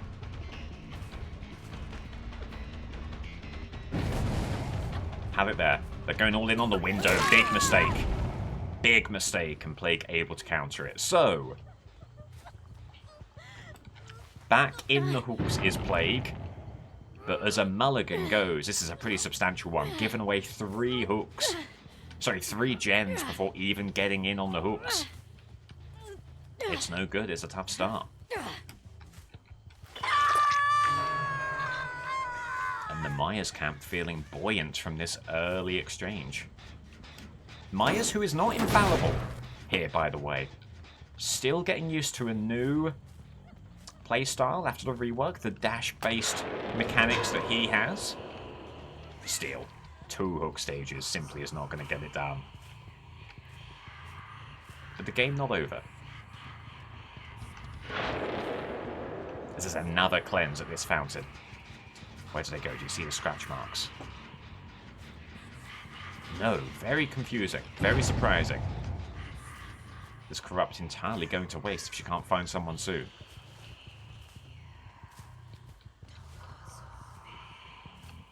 No gen movement there. No gen movement there. Another bit of cleansing. Oof. Do you maybe just reset the Corrupt Purge?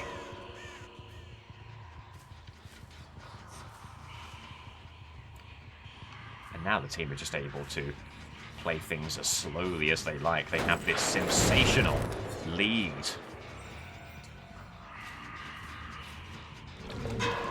On the gens.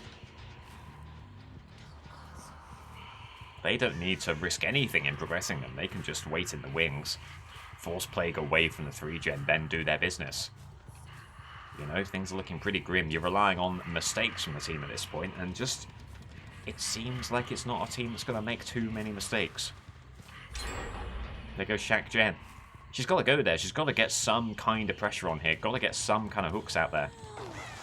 Hoping the Corrupt can hit anything. No, not at all.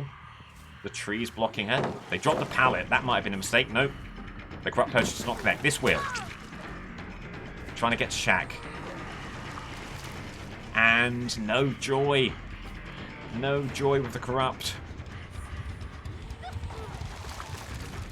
I'm not able to get any of that through the window. Just not going the way that the Plague needs it to. Could be an opportunity here if they go window. They do. And that will be a dying state.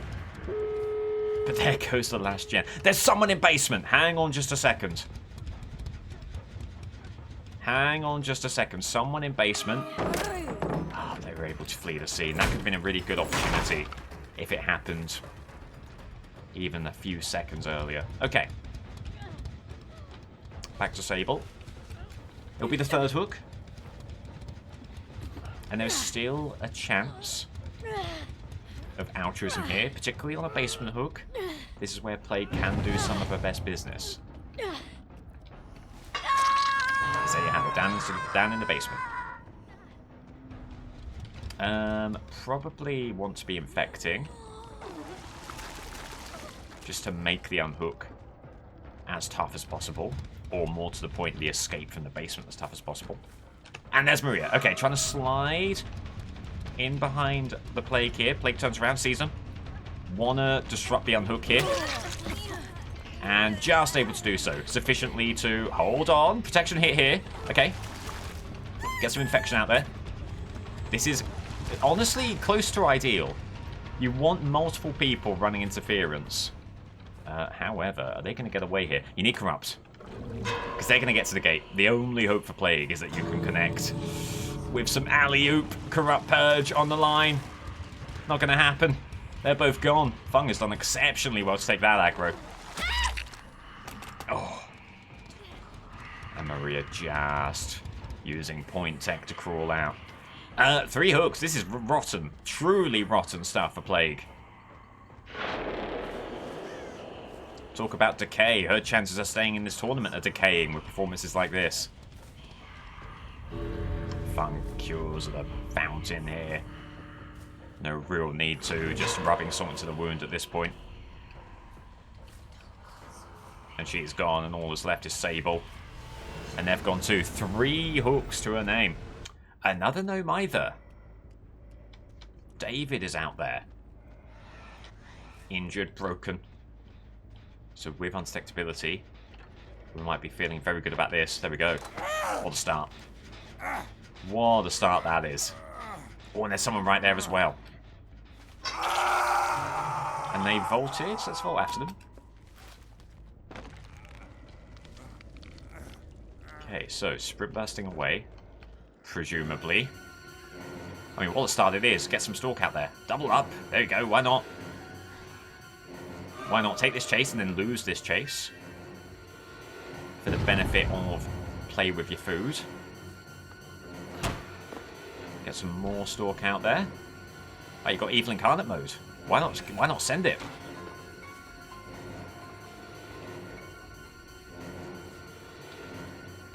Oh, there you go. There you go. Just the Shack denier Michael Myers showing off the Slaughtering Strike. And just like that, he is 2/3 of the way to a draw. Half the way to a victory. That's kind of outrageous if you think about it.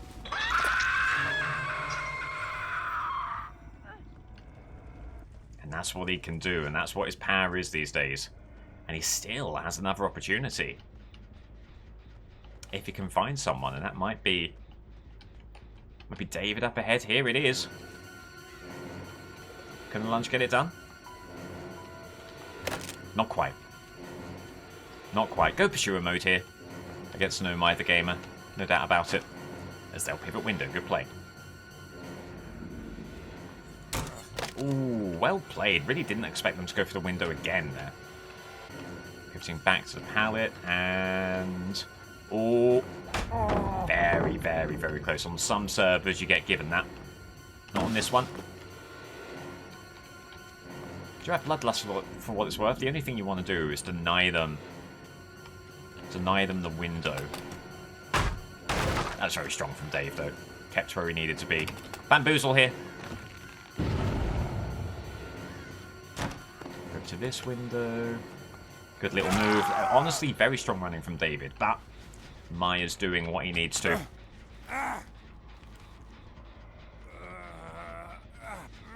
Second hook there. It is a tie. 1 point in the bag for Michael. A gem pops, but all he needs is one more hook stage from anywhere.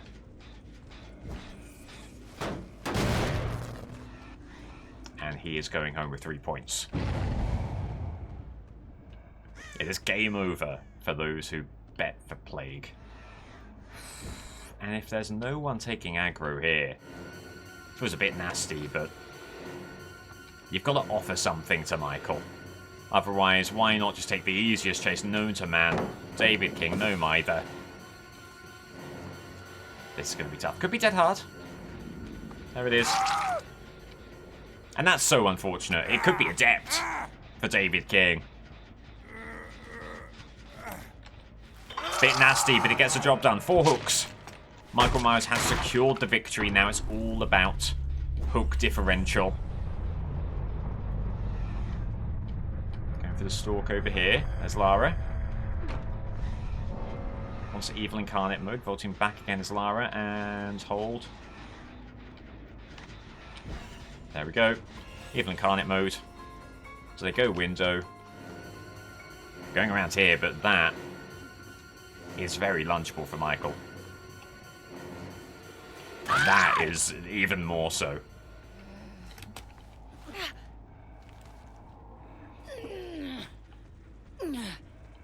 Sappy basement hook.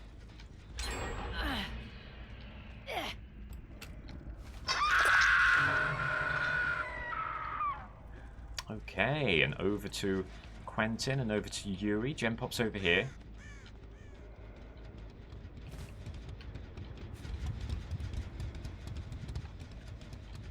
No intel. Does feel like maybe these two are playing a bit too cautiously here. Finding David with ease. These two have been much harder to locate. Oh, hold on, as there's Yuri.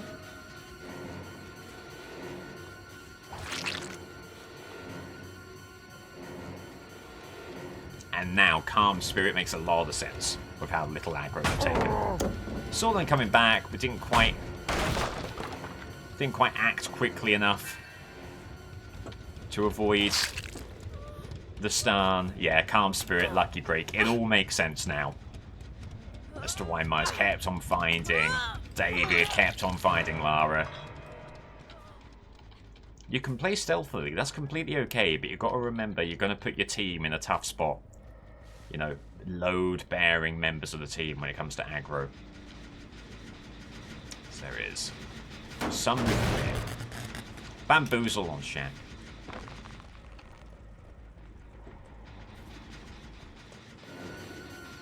And honestly, is there any real need to do anything other than go for M1s here? Dramaturgy for Quentin could be exposed. Finesse live. No, not live, because they would be exhausted. Still could be exposed for Quentin. Have they managed it well? Not exposed. Okay, fair enough. Fair enough, Quentin. So they'll get to the portal here. They're not going to use the portal. That is risky. For this pallet? No mucking around if you, Michael. Just go for the swing. You've got nothing but time. 3 gens still left. 3 survivors remain.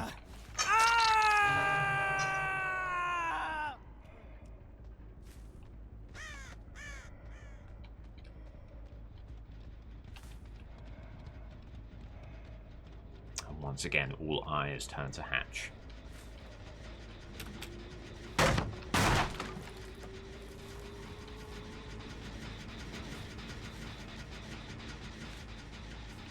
There's scratch marks going around here. Walking through the bushes in case there's some silliness going on in that regard.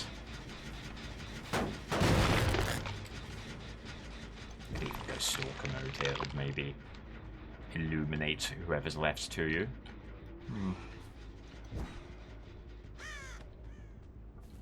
Okay, back to the hook. Again, not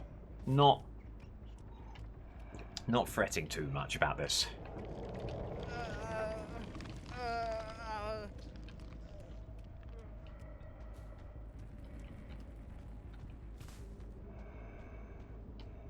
British eyesight. It's not even a thing.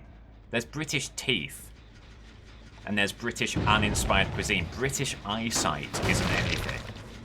You saw her? I didn't! Because I would have said so, wouldn't I?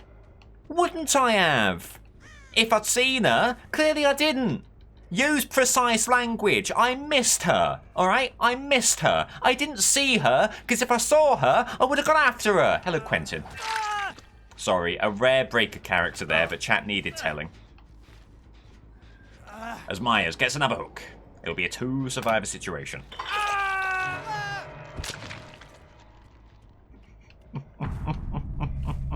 They're calling this one the Crash Out episode. Hope you enjoyed the Crash Out thumbnail with the Crash Out face.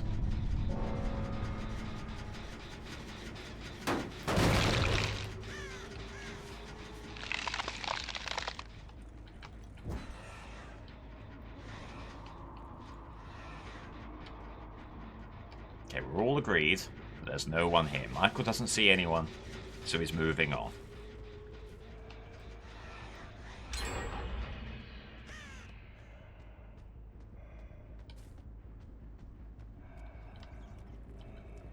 We really do move closer and closer to sub-only chat. And then failing that, emote-only chat. And then failing that, no chat. God, what a dream. What a dream.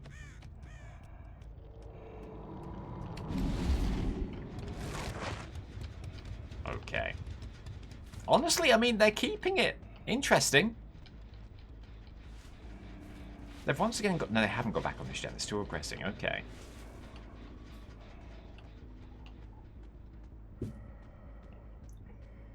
No movement there. Can you check on the pistons? No movement there. You can visually check on those gen auras, by the way, to tell if they're moving or not. So no movement there either. Can you? You can. No movement there.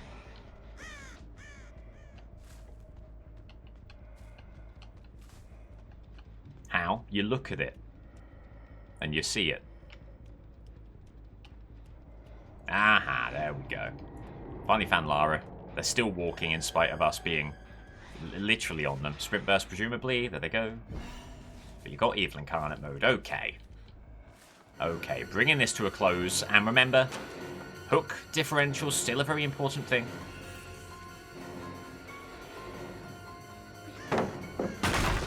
That's a pallet break with Evil Incarnate mode. Very good. Crafted them with Bamboozle. Why not? And every chance of closing this down now. Just need to get a bit closer. We'll get to a tile here.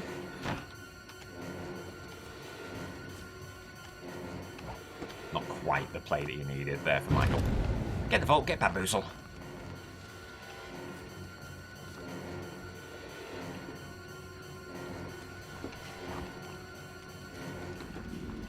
Oh, okay, there you go. So there's the pre-baked, inbuilt tombstone. I need to add a marker on this to remind myself to go hard on the editing. There's been swearing, there's been crashing out, there's been now a first-person Maury. Apologies if this one gets heavily edited, everyone. Oh, my giddy aunt hatches by Shaq! He's too worried about the process, he's too worried about the monetization! Oh my lord, Michael Myers gets to the hatch. But has been let off the hook there, could have been very much punished by the hatch escape. Again, has secured the win, but those hooks are very important. As he looks at that. Looks at that gate, sees no one.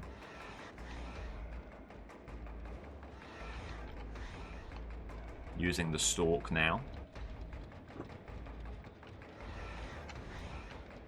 In a bleak and foggy map, the stalk is pretty good for ensuring you know where the survivors are. They could be looking ahead to a key hatch escape. Michael does not have no way out here, so no chance to confirm whether a survivor's at a gate.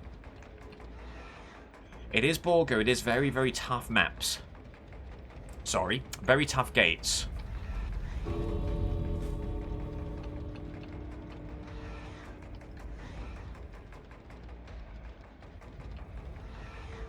So barring something truly impressive and truly obscene, here it doesn't look like there's going to be any way of securing the escape.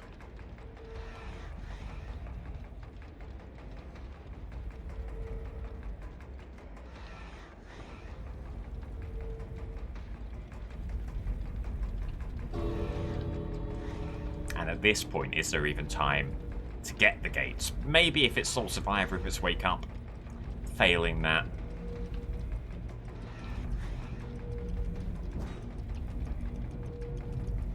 Looks like that will be all she wrote. GG!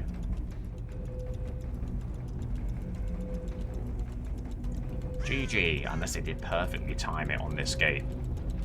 All eyes on Yui. Okay, there's no lights there. Oh, were they?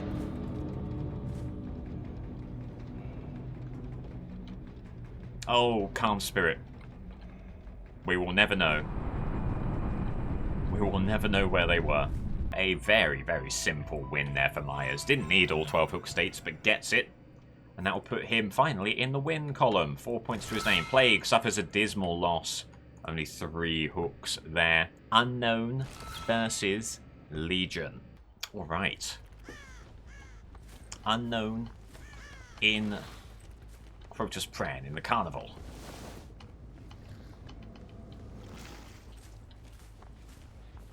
And get some immediate intel from the early patrol, which is great news. And an M1 to boot. There you go. UVX hoping that this connects. And it won't. Good dodge from Ash, but it didn't seem like it had enough distance on it there, so not the finest of starts. But the M1 is fine. Oh, and that connects with a direct hit, but direct hit does not do anything. But Ash takes an unfortunate line, so dying state. Albeit one entirely brought about by the M1. Oh. And unfortunately, the save is there. Ash heading back into main. Still your best opportunity for a dying state. You're going to go after it again, and a gen does pop with that. No save here, is what I would be saying if there were no save here. Really unfortunate for the unknown, just finding ways to drop Ash. Hot potato with Ash Williams here. UVX connects. What an unfortunate start this is. Needs a UVX, is going to get it. There it is, dying state there. Will unknown finally be able to get a hook on the 3rd time of asking? Yes. Over here, but good stuff from whoever it was getting the saves, possibly Gabriel. Bit of gem movement here. There's Alucard. UVX for the injury. Doesn't get it. That's a horrible whiff. If you get that hit, you're in a really good position here. As it stands, you'll at least get the M1. Maybe try and deny them. Deny them the look to remove the weakened state, send the UVX. It's always going to be a very outlandish shot there. Okay, so the kick. There are scratch marks around. Teleporting over here, try and put some pressure on the unhook, maybe. Does so. UVX. Just not quite where he needs to be with that. UVX is the unknown. There's Alucard out over here for some reason. That feels like an error. UVX right in the pallet. Just connects. Good stuff. They burn. And now you've got so many things to worry about if you're Alucard. But apparently the UVX isn't one of them. Teleporting ahead, trying to cut them off. As that won't connect either. He's not got that clinical final touch as the unknown, and he's being absolutely schooled by Alucard. Must have been Alucard who got the saves. The blind throws the unknown off a little bit, but it reconvenes and comes back. Gets to UVX again. Fakes out the pallet. Wants to keep them on the tile as there is just a cacophony of gens flying here. 2 left. The game today has been split up into the extraordinary and the obscene. This is looking like the latter. Unknown Alucard gets rid of his UVX once again, as does someone else who's apparently in the mix. The teleport here, looking to cut them off. It's a Z wall for Alucard. Unbelievably bold. Not quite going to work.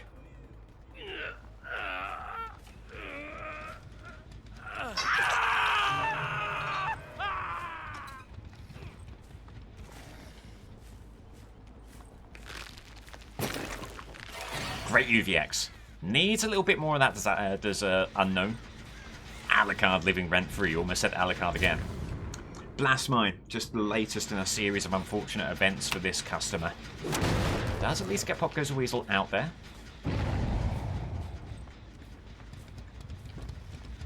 There is unforeseen. Oh, as Ada was trying to dispel the hallucination at exactly the wrong time. Okay, so finally building ahead of steam here is the Unknown. Getting another hook. And there's a bit of movement there. Maybe not enough to warrant a Pop Goes a Weasel kick. Maybe you'd rather make sure that this gen remains as slow as possible. Still regressing. Okay, great news.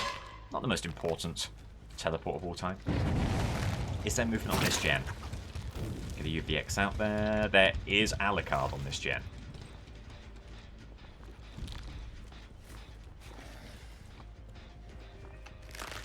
Go for the UVX in. Oh, wow. Expected them to have fled the scene. They did not. And that is a pallet drop. And the M1. Very fortunate. Very fortunate for the Unknown. Trying to cut them off. Alucard just so wise to what the Unknown's trying to do here. Knows that the UVX is going right to the pallet. Denies that well. There's the blind. Oh, does well. Does well to keep on them. That just connects. Very fortunate on that occasion. In the tents. This Alucard keeps it going. Really unfortunate for Unknown that these are the chases that he's finding, because Alucard has his number, removes the weakened state again. Unknown brings out and then retracts the UVX. That slows him down. The last gem pops. They burn the pallet. It's unbelievably a stun. Things are going from bad to worse for the Unknown. And loses Alucard. It's somehow in the fray there as they just pivot to the gate and then pivot left. Ay, ay, ay, ay, ay. Things are looking very good for Legion fans. Good injury there.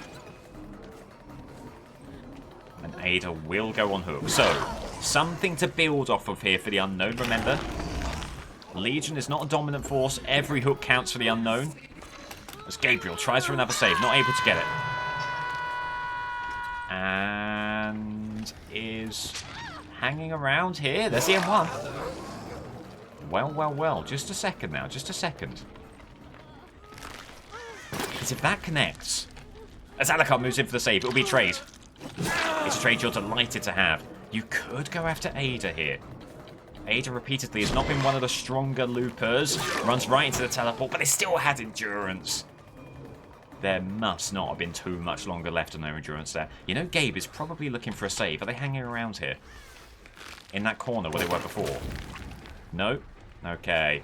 Take your life in your hands and try and go for the pickup. Unknown makes it happen. Another hook here.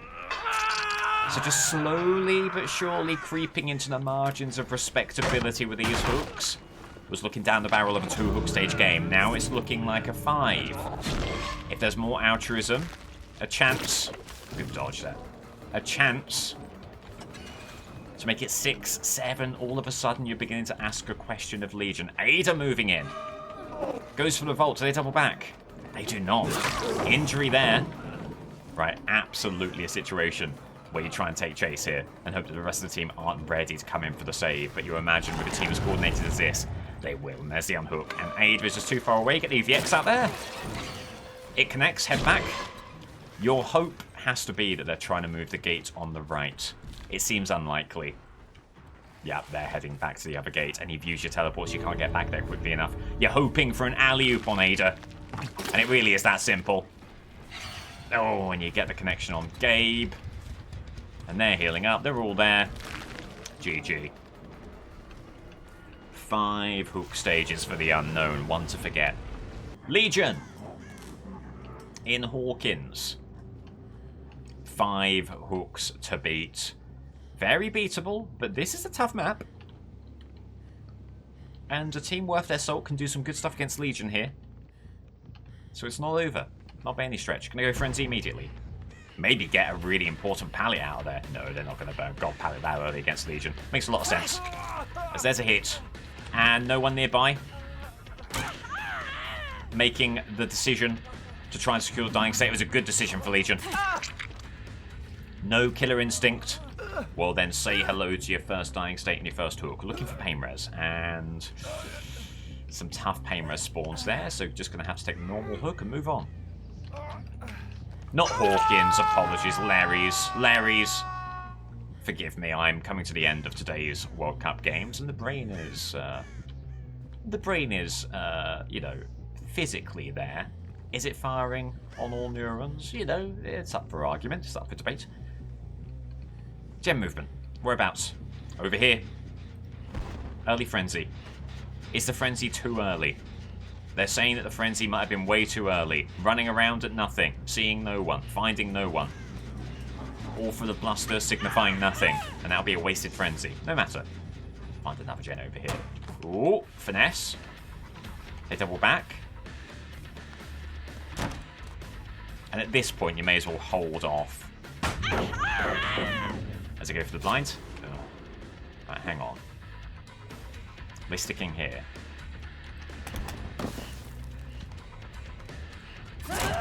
Frenzy hit there. And there is Killer Instinct now for Legion, so you can go around and spread out the injuries a little bit. They keep on moving, they go for the vault, and that will be live, and that will not be enough. A well-placed lithe. So, this might be becoming an actual matchup, honest to God. 1 hook in play, 5 gens remaining. You've got to kick on this side of your Legion. That secures the injury. You want to make it a frenzy hit, so you're M2 now. And Frenzy's back in action. Legion's back in action. And you get a free pallet out of the equation. Not too shabby. Okay. Back to presumably ace. The only thing here is that you're not finding the other two. They're doing what you need to do against the Legion, splitting up and staying split up. So Legion finding it tough to get an inroad here. They might drop down immediately. They do. Great counter from Legion. Anticipated the move. Gets the dying state. Hopefully gets the hook. There shouldn't be a chance of a pallet stun here.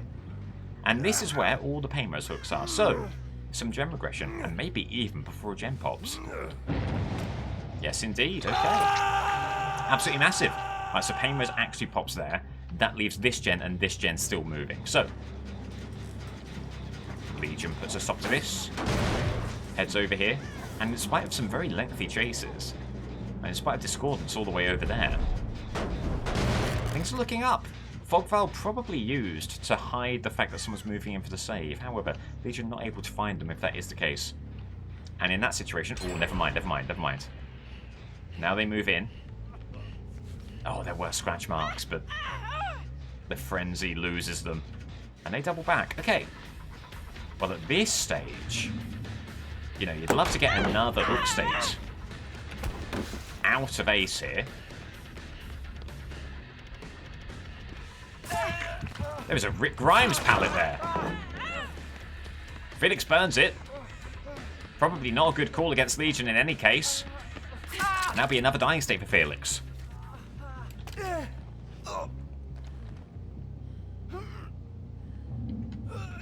You can make pain res happen. I think that's what Legion is going to try to do. Not the most efficient of lines.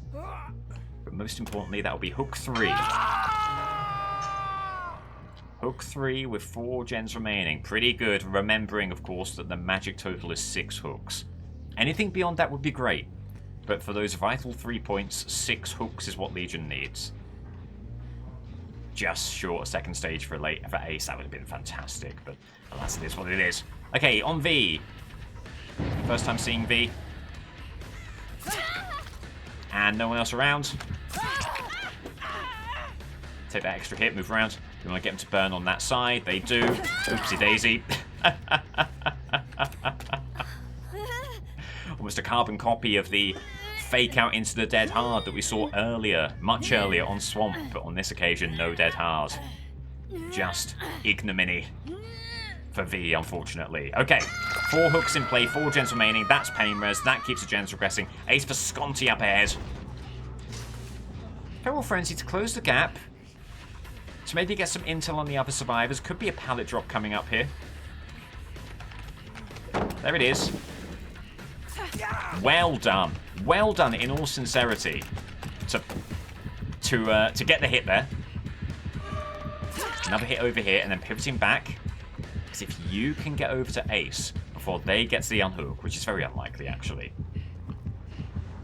But if you can put pressure on this, this could be the beginning of the end for this team. They're not moving.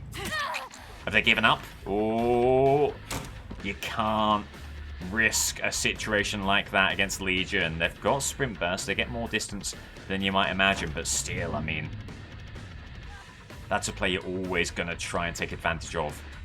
You know, there's no, well, I was going to say there's no off the record. Of course, off the record isn't really a thing anymore. There's Felix. Cancel out that. Not scary pallet at all here. And there you go, that's why. So, it'll be the 5th hook, assuming it goes through. That is the tie confirmed. And with that bringing the team down to 3 survivors, and even with that gem popping, that may well be the House of Cards beginning to topple, and a 1-point devastating loss for the Unknown live. Almost got them away. A bit of a lethargic play from Legion. Gets the hit in the end, and assuming they get this hook, it is the victory. It's 3 points going to the Unknown. 3 points going to Legion. Apologies. 3 points going to Legion. Nothing to the Unknown.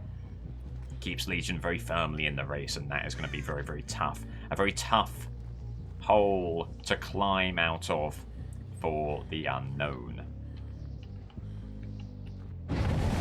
Apologies for the misspeak there. Injured noises. Gotta be upstairs. There's Ace. Made another mistake there. And the DC from Ace. I think they're expecting more of themselves, or maybe less from me. Either way, they didn't get what they wanted. Oh my god. That hook actually wasn't there, but just spawned in front of the Legion.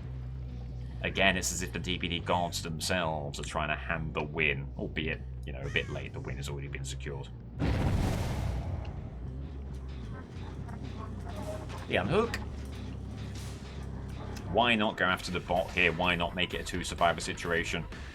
No one's angry about a bit of bot. Oh, hang on. Well, never mind.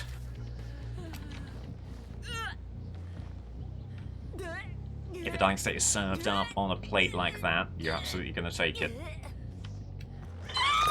Okay, here's the thing. It's a good job for Legion that this isn't a game that demands a 4K, because Larry's is unbelievably tough for hatch situations. No Killer Shack, of course. Hatch can literally be anywhere. DS for the bot. Wow. I was about to comment on their looping or lack thereof on the pallet. Did they know? Did they know? YouTube thumbnail, did they know? Well, that's the case. They've used it well. Bolting there. They're not going to double back. And there you go. The chase finally brought to a close. Yunjin and V, 2 injured parties. There is no chance of a gen victory. It will come down to hatch. Oh. And thank goodness there are scratch marks there, so the hope that you can wrap this thing up pretty swiftly. Yunjin perhaps a little bit checked out of this one, and you can understand why. The scratch marks end in that area. So if you get the hook quickly enough, you can keep an eye on V, on where they've gone. Here they are. Immediate vault into life makes a lot of sense. All about pallet here. Oh, sorry, all about hatch. And a little bit about pallet. There is no pallet here, there is a pallet here. They burned that one, but someone must have any means necessary. Right, fake out the kick. Do they buy it? They do not buy it. Well, you got a kick. It's that simple. Honestly, a decent play from them. It might be rewarded. They've still got another pallet. That'll be all she wrote. A good effort from V. But all for naught. That will be a convincing victory for the Legion. 12 hook stages. Okay, so Legion, first win in the tournament.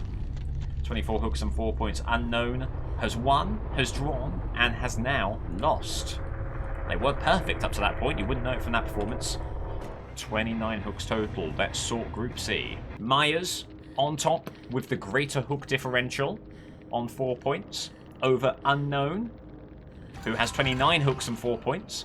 Legion in third, but has a game in hand, crucially, over Myers and over the Unknown. So really all to play for in Group C. Legion has 4 points and 24 hooks to their name. Pig in fourth. Unfortunate. Perfect so far, but tied both of those, so 2 points, and then Plague, a draw and a loss, 15 hooks, 1 point for her. Still very tight, no one eliminated, no one clinching, all to play for in Group C. Twins versus Nurse. Nurse has been really, really strong. Perfect 12 hook performances, good enough for a win and a draw, puts her on a pretty damn strong 4 points. Twins has played one game so far and succumbed to Trapper. They're not out if they lose here, but you really feel like you need to get some points on the board if you're Twins in what's looking to be a pretty strong group with a surprisingly strong Trapper. Twins Nurse, here we go. Twins on Crotus Pren has very strong opposition in the form of Nurse. They'll be looking to get on the board immediately with some early Victor patrol. Now remember, you have Silent Victor if you hold Pounce. Don't need it here. Finding two people, finding Maria, finding Cheryl. Maria using the tree well. Using the tree very well. Yep. Cheeky little teabag of Victor there, and why not? A job well done with not too much to be using. Oh, Twins trying to pivot away to James. Oh my dear. It's an entirely Silent Hill lobby, by the way. It's James Sunderland, 2 Cheryls, and a Maria. What is this? A crossover emotional purgatory? As Victor, James, sorry, has sprint burst. Time for Victor. Goes through the window. Gets him. Very nicely done from Victor.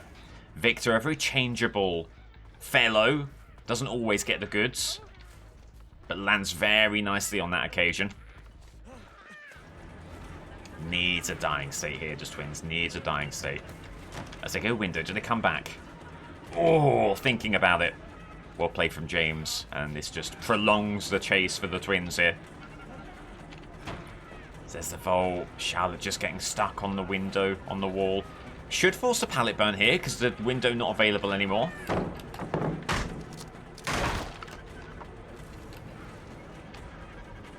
At that point, are you done with the chase? Quite possibly. Getting the kick. Aura reading and potential oppression value. There you go. Okay, so leaving James alone, trusting that he won't be on the gens anytime soon. Moving to the next gen. There's Cheryl. Twins trying to make like they haven't seen her, but of course they have. And no injury there, alas. Another kick. Gives you the aura of Cheryl fleeing the scene. James just still hanging out with Victor over there. You know where James is, and you know that he's not moving a gen. If you're Charlotte, you can be completely chill with that. Maybe take the chase over here. However, you do probably need Victor for this chase. As Cheryl makes a mistake. Gives away an injury. Runs into the hook. Oh, my giddy aunt. 2 gens pop, but at least, finally, Twins are on the board. Hoping to deny any torch saves by picking up immediately. They will. Not an ideal start by any means. But a hook on the board and opportunities to roll it on here for the Twins. Keeping Charlotte relatively close to the hook. Going for the patrol with Victor.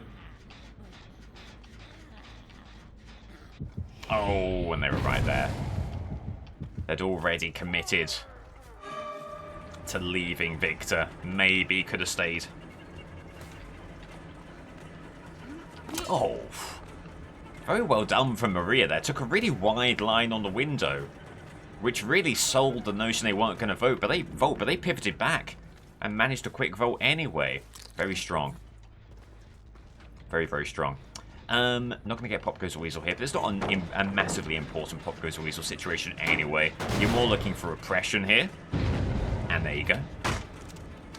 If there's one thing to be said for this game state, as Twins burn a coup de grace stack for very little reason. If there's one thing to be said for this game state, they are blowing oppression skill checks. That is something to be said.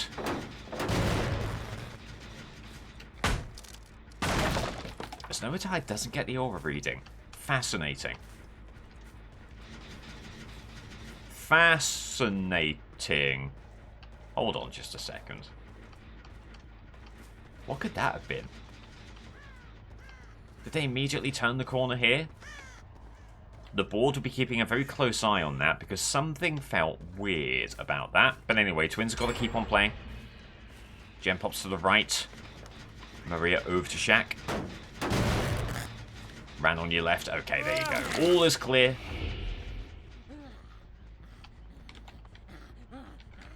As Maria's gone. No doubt another mistake from the Twins, but you can't keep on making... There you go. There you go. Victor finally lands true.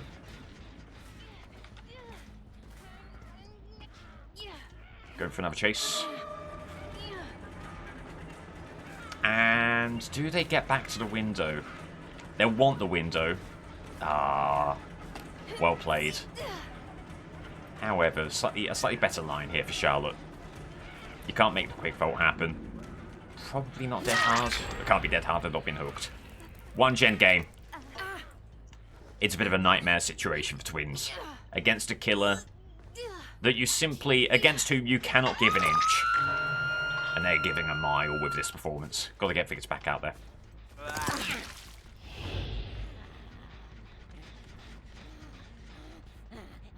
Can you dead hard with Victor? Great question. I'd love to see it. Right, there's no gen movement over here. Keep Victor here. Just to guard the area. However, this is probably going to be the scariest gen, isn't it? Someone moves in for the unhook. You've got to make sure you're kicking. If you're Charlotte, even if that does mean that you lose the hook in the process. There is a survivor around the right-hand side. That is James. Remember, a sprint burst is a thing here, and away they go. And they'll get to the window with that, unfortunately. One could now recall Victor. You're confident no one is heading over to that gen. Get Victor out there looking for a quick injury on Cheryl. Oh, well, they get to the pallet. They get to the pallet. And there's Maria taking aggro. Can't become embroiled in such a chase if you're Charlotte. These gens are moving way too much for such antics. And they're going to keep on moving. So the plan is simple. Yet effective for the team. Take Charlotte away from these two gens. Both of them are moving. Try and get Victor over to James. Who should have Sprint Burst, but you can get rid of Sprint Burst with Victor. That's if you can find the devil. Okay. Just pop Victor down. Hoping for Killer Instinct at some point. You've got Coup de Grace as well, so you might be able to get them before they get to the pallet here. Yes, good play. Not been using that too effectively up to this point. Does so there. She almost lost Maria again there. Fake out the vault, moving around. God, they just get so much distance with every turn. It's pretty unbelievable. And they've done it again. All fingers and thumbs is the twins. They can't find anyone here. Gotta get Victor back out.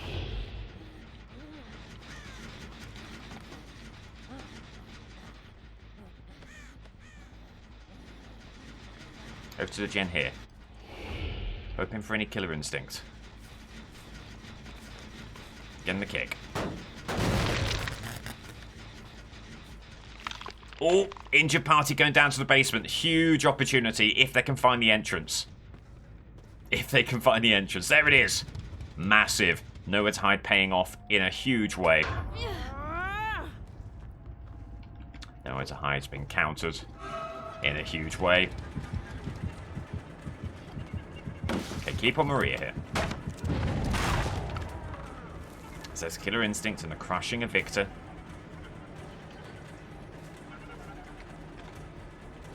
Not a bad move. Coup de grace. Nice. Very, very good stuff. They're lunging through, getting a hit, a vital hit. Ugh. I mean, the risk of a torch save is high. Somehow they don't find a way to make it happen. Okay. Ah, there goes the final gen, however. That does mean there will be someone off over here. Can Victor find them? They've been so elusive. So very elusive. And it looks like they will be again, unfortunately. Right, over to the gate on the left. Which they've already moved. And good connection. Good connection. If they hold on to Victor for a bit too long, there's an opportunity for Charlotte here. How's that work? How's that work? Oh, massive! Absolutely huge. Every hook matters in the World Cup, and that could be a very important one. They're not able to leave immediately after getting rid of Victor. There's that mini Blood Warden effect that you have. And that has done wonders for the twins. Now they're going to want to come in for the save, no doubt about it. There's Cheryl. Get the immediate injury, move in. And that's all you need. Well played. Yeah, alright, fair enough. You can go Victor here. Do you get Victor out quickly enough? Yes, you do. And it's endurance, unfortunately. Right, so where's Maria? Hatch right there. Maria could be by the other gate. You've got to be hoping that's the case. What is it? Currently it's 4 hook statuses. And yeah, Maria on the line here, presumably.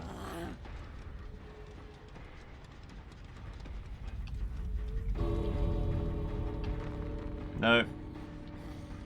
Okay, Maria, we've all had fun. We've all had a ball. If we could move on to the next, I'm sure we'd all appreciate it. That's a game where you're just always on the back foot, not able to play efficiently. They always have a step on you. They're always moving the gens, and yeah, it was all over. Maria must have been on the other gate. GG! It's Nurse on Haddonfield, and while we're playing, it's quick story time. Ali and I were taking a walk around my parent-in-law's neighbourhood, and there was a lady in front of us, as Nurse is going to blink through Main Street and check out the gen in the house over here. A lady in front of us with a pram, a stroller. And they were like stopping and then pointing to some geese on a grassy hill to the right and talking to the stroller. And we were like, oh, that's cute. They're telling their baby about all the geese over there. And then they kept on going. And then they turned around and they waved to us and said, hello, how are you two doing? And we were both a bit like, oh, we're not ready for baby, oh, cute baby talk. Hello, lovely, lovely child there. So we're like, oh, hi. And then we looked at the stroller, and in the stroller was a cat with the grumpiest face you've ever seen. It was a cat just like... and we were both like, oh! So this lady has 3 cats, and there's one that really likes going out in the stroller. In spite of not being able to... In spite of not showing it outwardly, this cat just loves being wheeled around the neighbourhood. It was adorable. Anyway, tough start for Nurse. Tough start for Nurse. Weird noises going on there. The board will be taking a view on this one. Does what they're doing constitute a DBD move, or is there something weird and unsportsmanlike going on? Remains to be seen. All Nurse can do is get the hooks, and she gets one there. House Pop goes a Weasel. Big gem movement. Sable. Sprint burst, but they're not able to get around. And could be another blink opportunity here. They get the palace done. Well done by Sable. Okay, gonna go back for the gen kick. As Fung was just chilling out by the hook there. Injury and Ada. Need your 2 blinks. Got 1 out there. And just blink too far away. Not going to get that hit. So 1 hook here. Remember, 4 hooks are total needed. And as Nurse, you can get that in a matter of 2 minutes. So always in with a chance here. That'll be the second hook stage.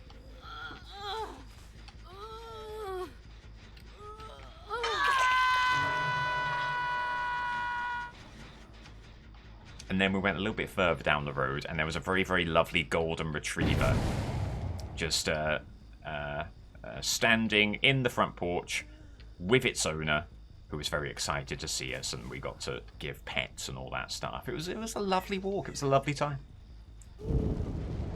There is a survivor over here. That'll be V. Swing and a miss for Nurse. But still very firmly in with a chance on this one. Oh, there's an injured party around the back. Just over-blinked it, did Nurse? Over-blinked it. A real shame. That was a big opportunity.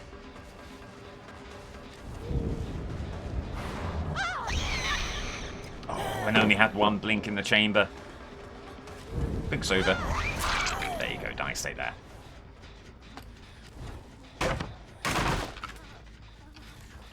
So that should be 3/4 of the way to a tie.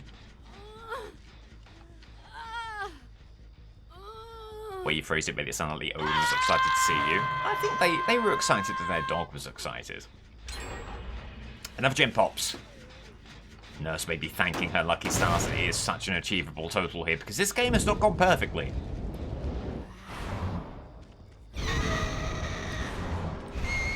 Survivors maybe played Nurse in to a certain degree. Still not entirely sure what the noises over there was. But someone was not happy with the start of the game for whatever reason.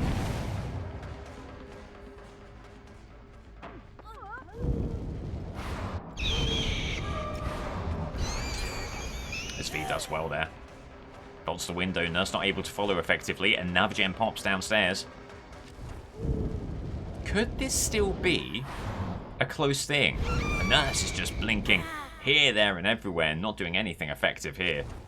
So there is a bit of movement over there. That's Sable. 2 blinks in the back pocket for Nurse. Well done by V. Go for the injury on Sable. You know that V is going to put up a pretty stiff challenge here. Maybe go after a survivor who's not quite as concerning. No disrespect intended, but, you know, good things have happened when Nurse chases Sable. Scratch that. Awful things have happened when Nurse chases Sable. What the hell has gone on there? What on earth has happened there? No bloodstains anywhere even? Very confusing as V leaves the scene. Injury on V. They said it couldn't be done. Nurse just needs a hook. Needs to find a way to get a hook out there. Otherwise she's in a horrible spot. Not even able to blink over a collection of wood. That's what we're talking about right here.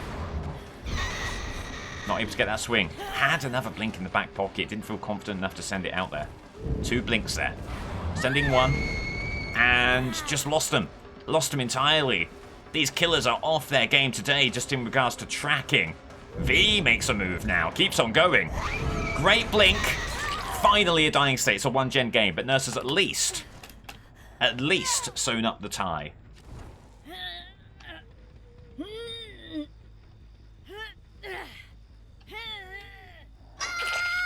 As it's an exciting time in Twitch chat, as we have a bout of emote-only chat, as Nurse enters the endgame.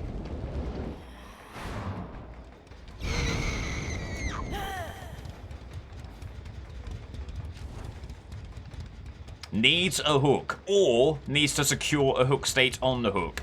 And she's reconsidered and thought of this as being the easier way to go about this. So hanging out by the hook.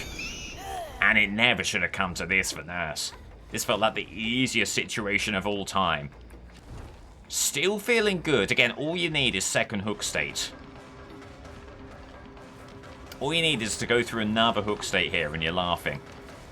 Injury there. And a trade wins of the game. And a trade will be what she gets. Dying state right there. Going for the pickup. And with the fifth hook state. There's the win. Ooh, still needing some more hooks though. Hook differential could be very important down the line. Or there's the healing party. Could it be more besides for Nurse? Oh, swing and a miss. Swing and a miss is outrageous. Needs one blink to connect. Does. Okay. Gonna go for this hook over here. And again, just hoping there's going to be some level of altruism here. Every hook important. That brings the total to 6. Is there going to be any healing on the hook here? Quite possibly, quite possibly.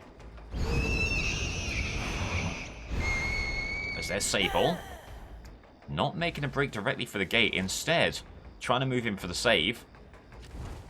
What you could do is get a normal injury on someone. Just a basic M1. You could wait out Endurance 2, which is also what she's going to be doing. People trying to body block. Ooh, they might be able to here. Injury there. That's body block. Get a fatigue, double back, double back, double back, and looking for V here. Ably swinging past the Great Wall of Incompetence. And that will be a death hook. There could be more besides here, because if they show their hand too much, Sable moving in, trying to take a hit. And do you know what? Do you know what might be able to be disruptive? Oh my god, the worst whiff of all time! Right, gets a dying state nonetheless. Sable there now. Sable moving around. Waiting for sprint burst. Gets it. Injury there. How does Sable get out this one? Styptic. It's the most diagnosable Styptic of all time. Dying state. Gonna go for the hook on Sable now. How close is the hook? Annoyingly far away is the hook. They're going to go for that recovery. Here's the thing. They might still feel emboldened to go for the save on Sable. 7 hook states now for the Nurse. Trying to get ahead of them here. And doing so. Oh, but finds the wrong person. Okay, so they're forced out. The unhook going through here. Fung, though, is going to give up a dying state. However, you can keep both survivors around the car. Okay, Sable's gone. It's all about Fung. Ada's going to try and take hits here. The longer you can keep them in, the happier you are. Ada's right on the line. Neither of them are leaving. They don't have as much time as you might imagine. As Fung just flees to the other side. Barring hatch. It'll be a 8-hook game. Alright, do you know what? Out of a really tough game, Nurse claws back just a shred of respectability. It might be the lowest scoring game. Joint lowest scoring game, because obviously Huntress 1290 had a total of 12 hooks. But yeah, not great from either party, but Nurse does enough for the win. Taking her hook total to 32, her point total to 7. Twins suffers their second loss of the tournament. And hold on, okay, they're not mathematically eliminated. Not yet. Not yet. But it's damn close. It's damn close. And if Trapper gets even a point from the Cannibal, Twins could be our first elimination. Keep an eye on that. Things are looking pretty grim for the Twins. Okay. Second matchup. Chucky versus Cannibal. Chucky on Tober Landing. Life is full of surprises, Chucky. Chucky, a secret prefab Sprout fan? Darling, it's a life of surprises. Anyway. If I get content flag for prefab sprout, that would be so on brand. Chucky. And no one on that gen. Okay. Pretty confident in that early patrol, but no one there. Aha! Carlos on the periphery. Early slice and dice and connects. Good stuff from Chucky. Very, very, very good opening. Now, slice and dice would be so good here. They're going to burn pallet? They're not going to burn pallet. Well played. No! Oh, it's a robbery. It's a daylight robbery. Oh, thank God that Carlos, very spirited and very sportsmanlike, still gives the dying state. Okay. Honestly, a fine start for Chucky. Keep an eye open here. You'll see where Fung Min is. And you'll hopefully get... There they are up there. You'll get exposed for a time.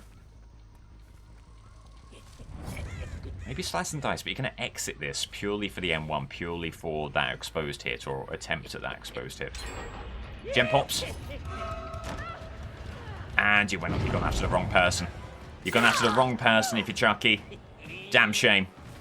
And a shame that the gem pops as well. Very unfortunate. However, you won't mind that if you can get this dying state. And not quite able to do so. What a shame. Get a kick out there.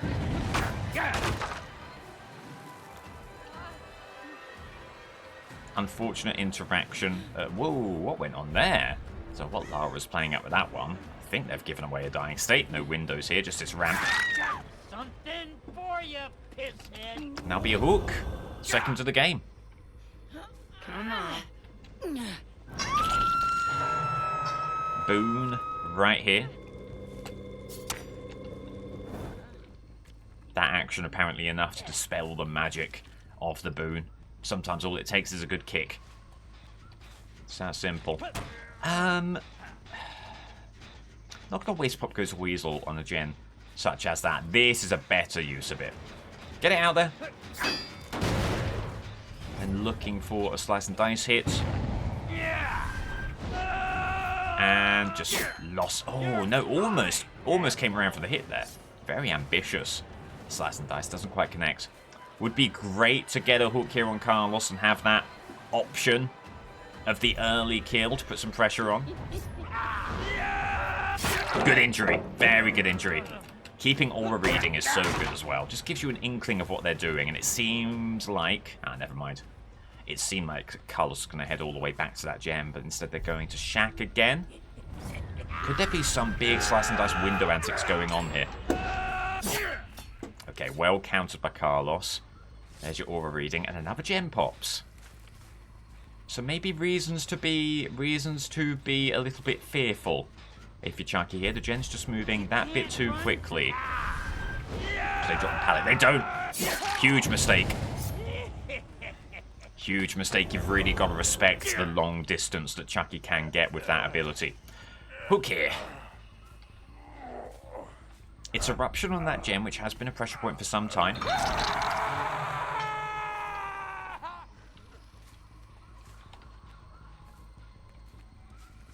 You got Carlos on Death Hook now. That's a good option should gens continue to fly. There's the unhook. It's kind of tough. It's kind of tough. It's a quick unhook, and you've got to be more risk-averse with such endeavours. Good injury on Sable. Bit of a more hopeful slice and dice there than you might imagine. Sable flees the tile entirely. Takes a dying state. Good stuff. Get the fuck over here. Hook up ahead. The gem pops, however. Which one? Which one? One of the ones over yonder, I see. There's kind of a 3-gen. Emphasis on kind of. Bit of movement in there as well. But you've got, again, that exposed party, Fung Min, who's going for the heal on Carlos. So going over here is good for 2 reasons. If you find the exposed party... Had to swing when Chucky did. Friends till the end was fleeting.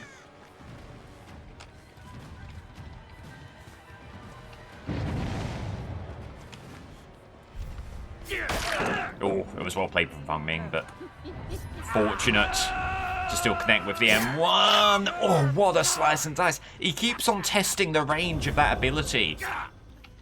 And he keeps on finding good fortune with it. Great hit. Great dying state. Very important dying state.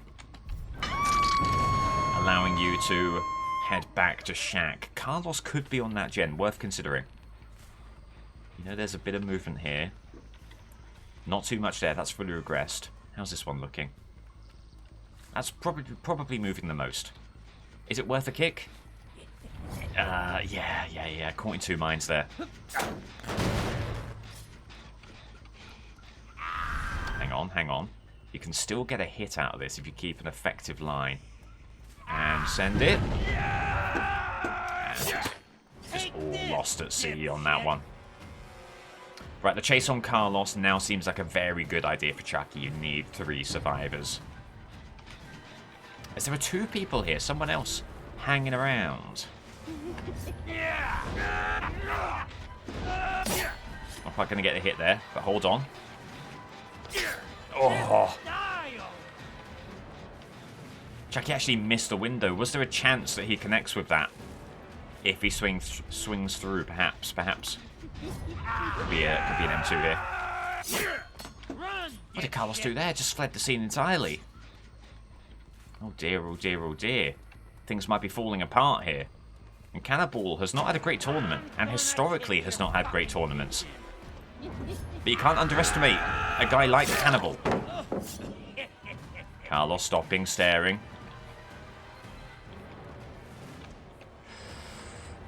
Playing confidently. Should have Red Stain. Oh, and they don't want to vault. You get the sense that they are never going to vault. Yep. Now, this could be an M2. Oh, it's adrenaline for Carlos! What an unfortunate bit of timing there. At the very least, Chucky's still able to get the injury.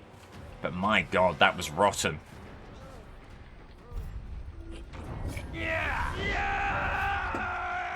Trying to turn the corner. Not bad knowing the line that Carlos would take, but very counterable for Carlos. And this is not the chase you want to be taking if you're Chucky. You want to go after someone who is not dead on hook to try and inspire altruism. Eke out some more. Eke out some more hooks from altruism. You probably force Lara out with that one. You could try and go for a ridiculously long slice and dice. They sometimes get fooled by it. There's Sable. Give this a go. It's just not going to work. It's just not going to work. They played it too safe. And Sable's gone. Carlos, presumably over here, has the gate open. That fell apart for Chucky. Basically, from one good chase from Carlos. And some solid gem movement. Deary me. Toba landing. So it's going to be a very fair test between Chucky and Cannibal here. They both have the same map. Can Cannibal do better than Chucky did? With all said and done, you feel like Cannibal does a bit better on a map like this. You feel like Cannibal does a bit better, generally, than Chucky does. Both, you know, killers who are not troubling the S or the A tier. But the amount of exposed and the amount of snowball potential that Cannibal has cannot be overlooked. Wow! They got way too confident there. Hoping, no doubt, for a tantrum of some kind. Where's a hook? There's a hook. Can you get a pallet burn out of Ace? You can get an injury out of Ace. Okay, well that helps things. Go to this gen. It says Lara.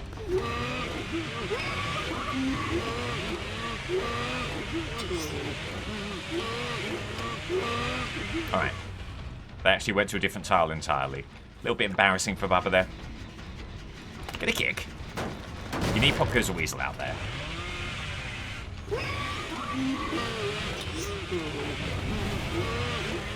Oh, and Ace is not quite going to get hit, but tries to avoid the M2, and in doing so, feels the wrath of the M1. A cheeky little slug from Bubba very early on.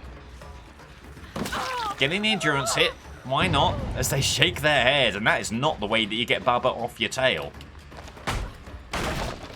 They're currently playing, not in a map, but in a small quadrant to the periphery of the map. And now, could be another dying state here of another M2. Tantrum, do they know how to counter this? No! They're trying to go in for the save here. They might get a pickup, they won't get a pickup. It won't be dead hard because they're already deep wounded. What's going on? And remember, there is a 5 hook total requirement for Bubba. He has danced lavishly past that total. Things, well, not quite yet, but he's looking to dance lavishly past that total. Things are looking very good for him. And V gets a gen. V gets a gen, and I suppose fair enough. I mean, what else are you going to be doing? But they have an extraordinarily tough rebuilding effort on their hands now.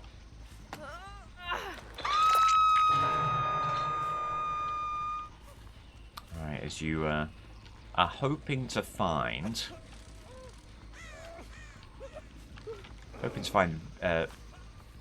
V... No, hoping to find Lara?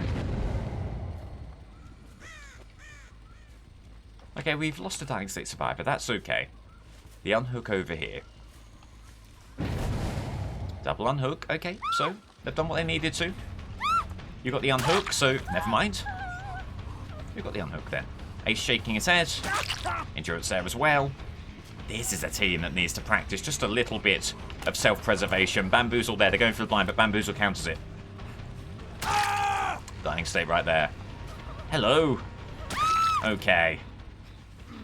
It is a comedy of errors and a comedy of memes from the team. It is exactly the kind of game that Chucky didn't want to see. However, there's nothing clear and obvious here that would have it be a write-off. It is a valid game, and this will be the tie. The 5th hook coming through for Bubba. All he needs now, one more dying state. And he might be getting it. Waiting out the endurance on this this customer. That's very embarrassing. That's very embarrassing. Even in the game state such as this, you can't be making moves like that. Will it be a pallet save? It will not. And that will be the victory. Although with a hefty, hefty asterisk applied to it. Blimey. Blimey. Really tough stuff for Chucky. Just polar opposite games there. And Bubba is being mind gamed to oblivion here. Brains exploded after this one. He goes through. And they do get the stun. Fair play to them.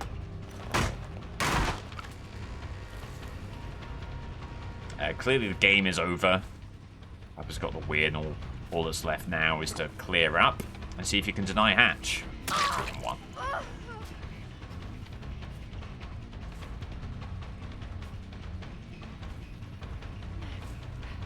In amongst it all, poor V, who assumed they were joining to a proper game in which they had a chance. Little did they know there was no such thing. Going through, and they'll burn immediately. No surprises there. To the window, presumably. You got Bamboozle, so why not go after them?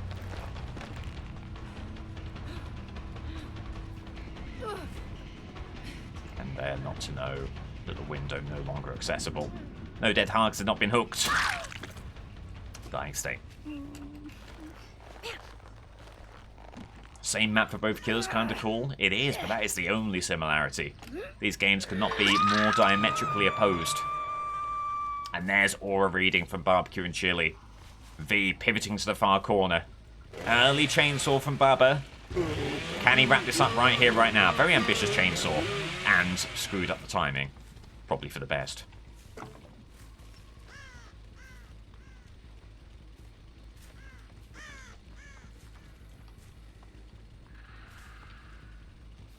As he has once again lost someone. Surely not. Oh, wrong locker. Wrong locker. What a shame. Well played by Bubba. And do you know what? In a game of japes, silliness, and mockery, it's a pretty clean way to wrap it up. Good stuff from him around the pallet. It'll be 12 hook stages. It is just one of those things Not every game is created equal. That's part of the inherent chaos and fun of the World Cup. Cannibal gets the win. So, Cannibal, his first win of the tournament, keeps him in with a fighting chance. Things looking pretty grim for Chucky. Second loss. Only 28 hooks to his name.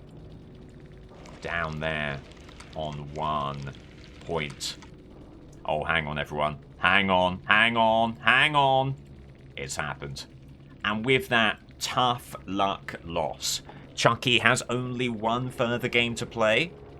The maximum amount of points he can get is 4. You already have Nurse on 7. You already have Trapper on 6. I'm sorry, Chucky fans. Chucky is eliminated. Chucky will not be making it to the playoffs. Our first elimination of the tournament has happened. Twins still have 2 games in hand, so Twins theoretically have a chance, albeit a very narrow one.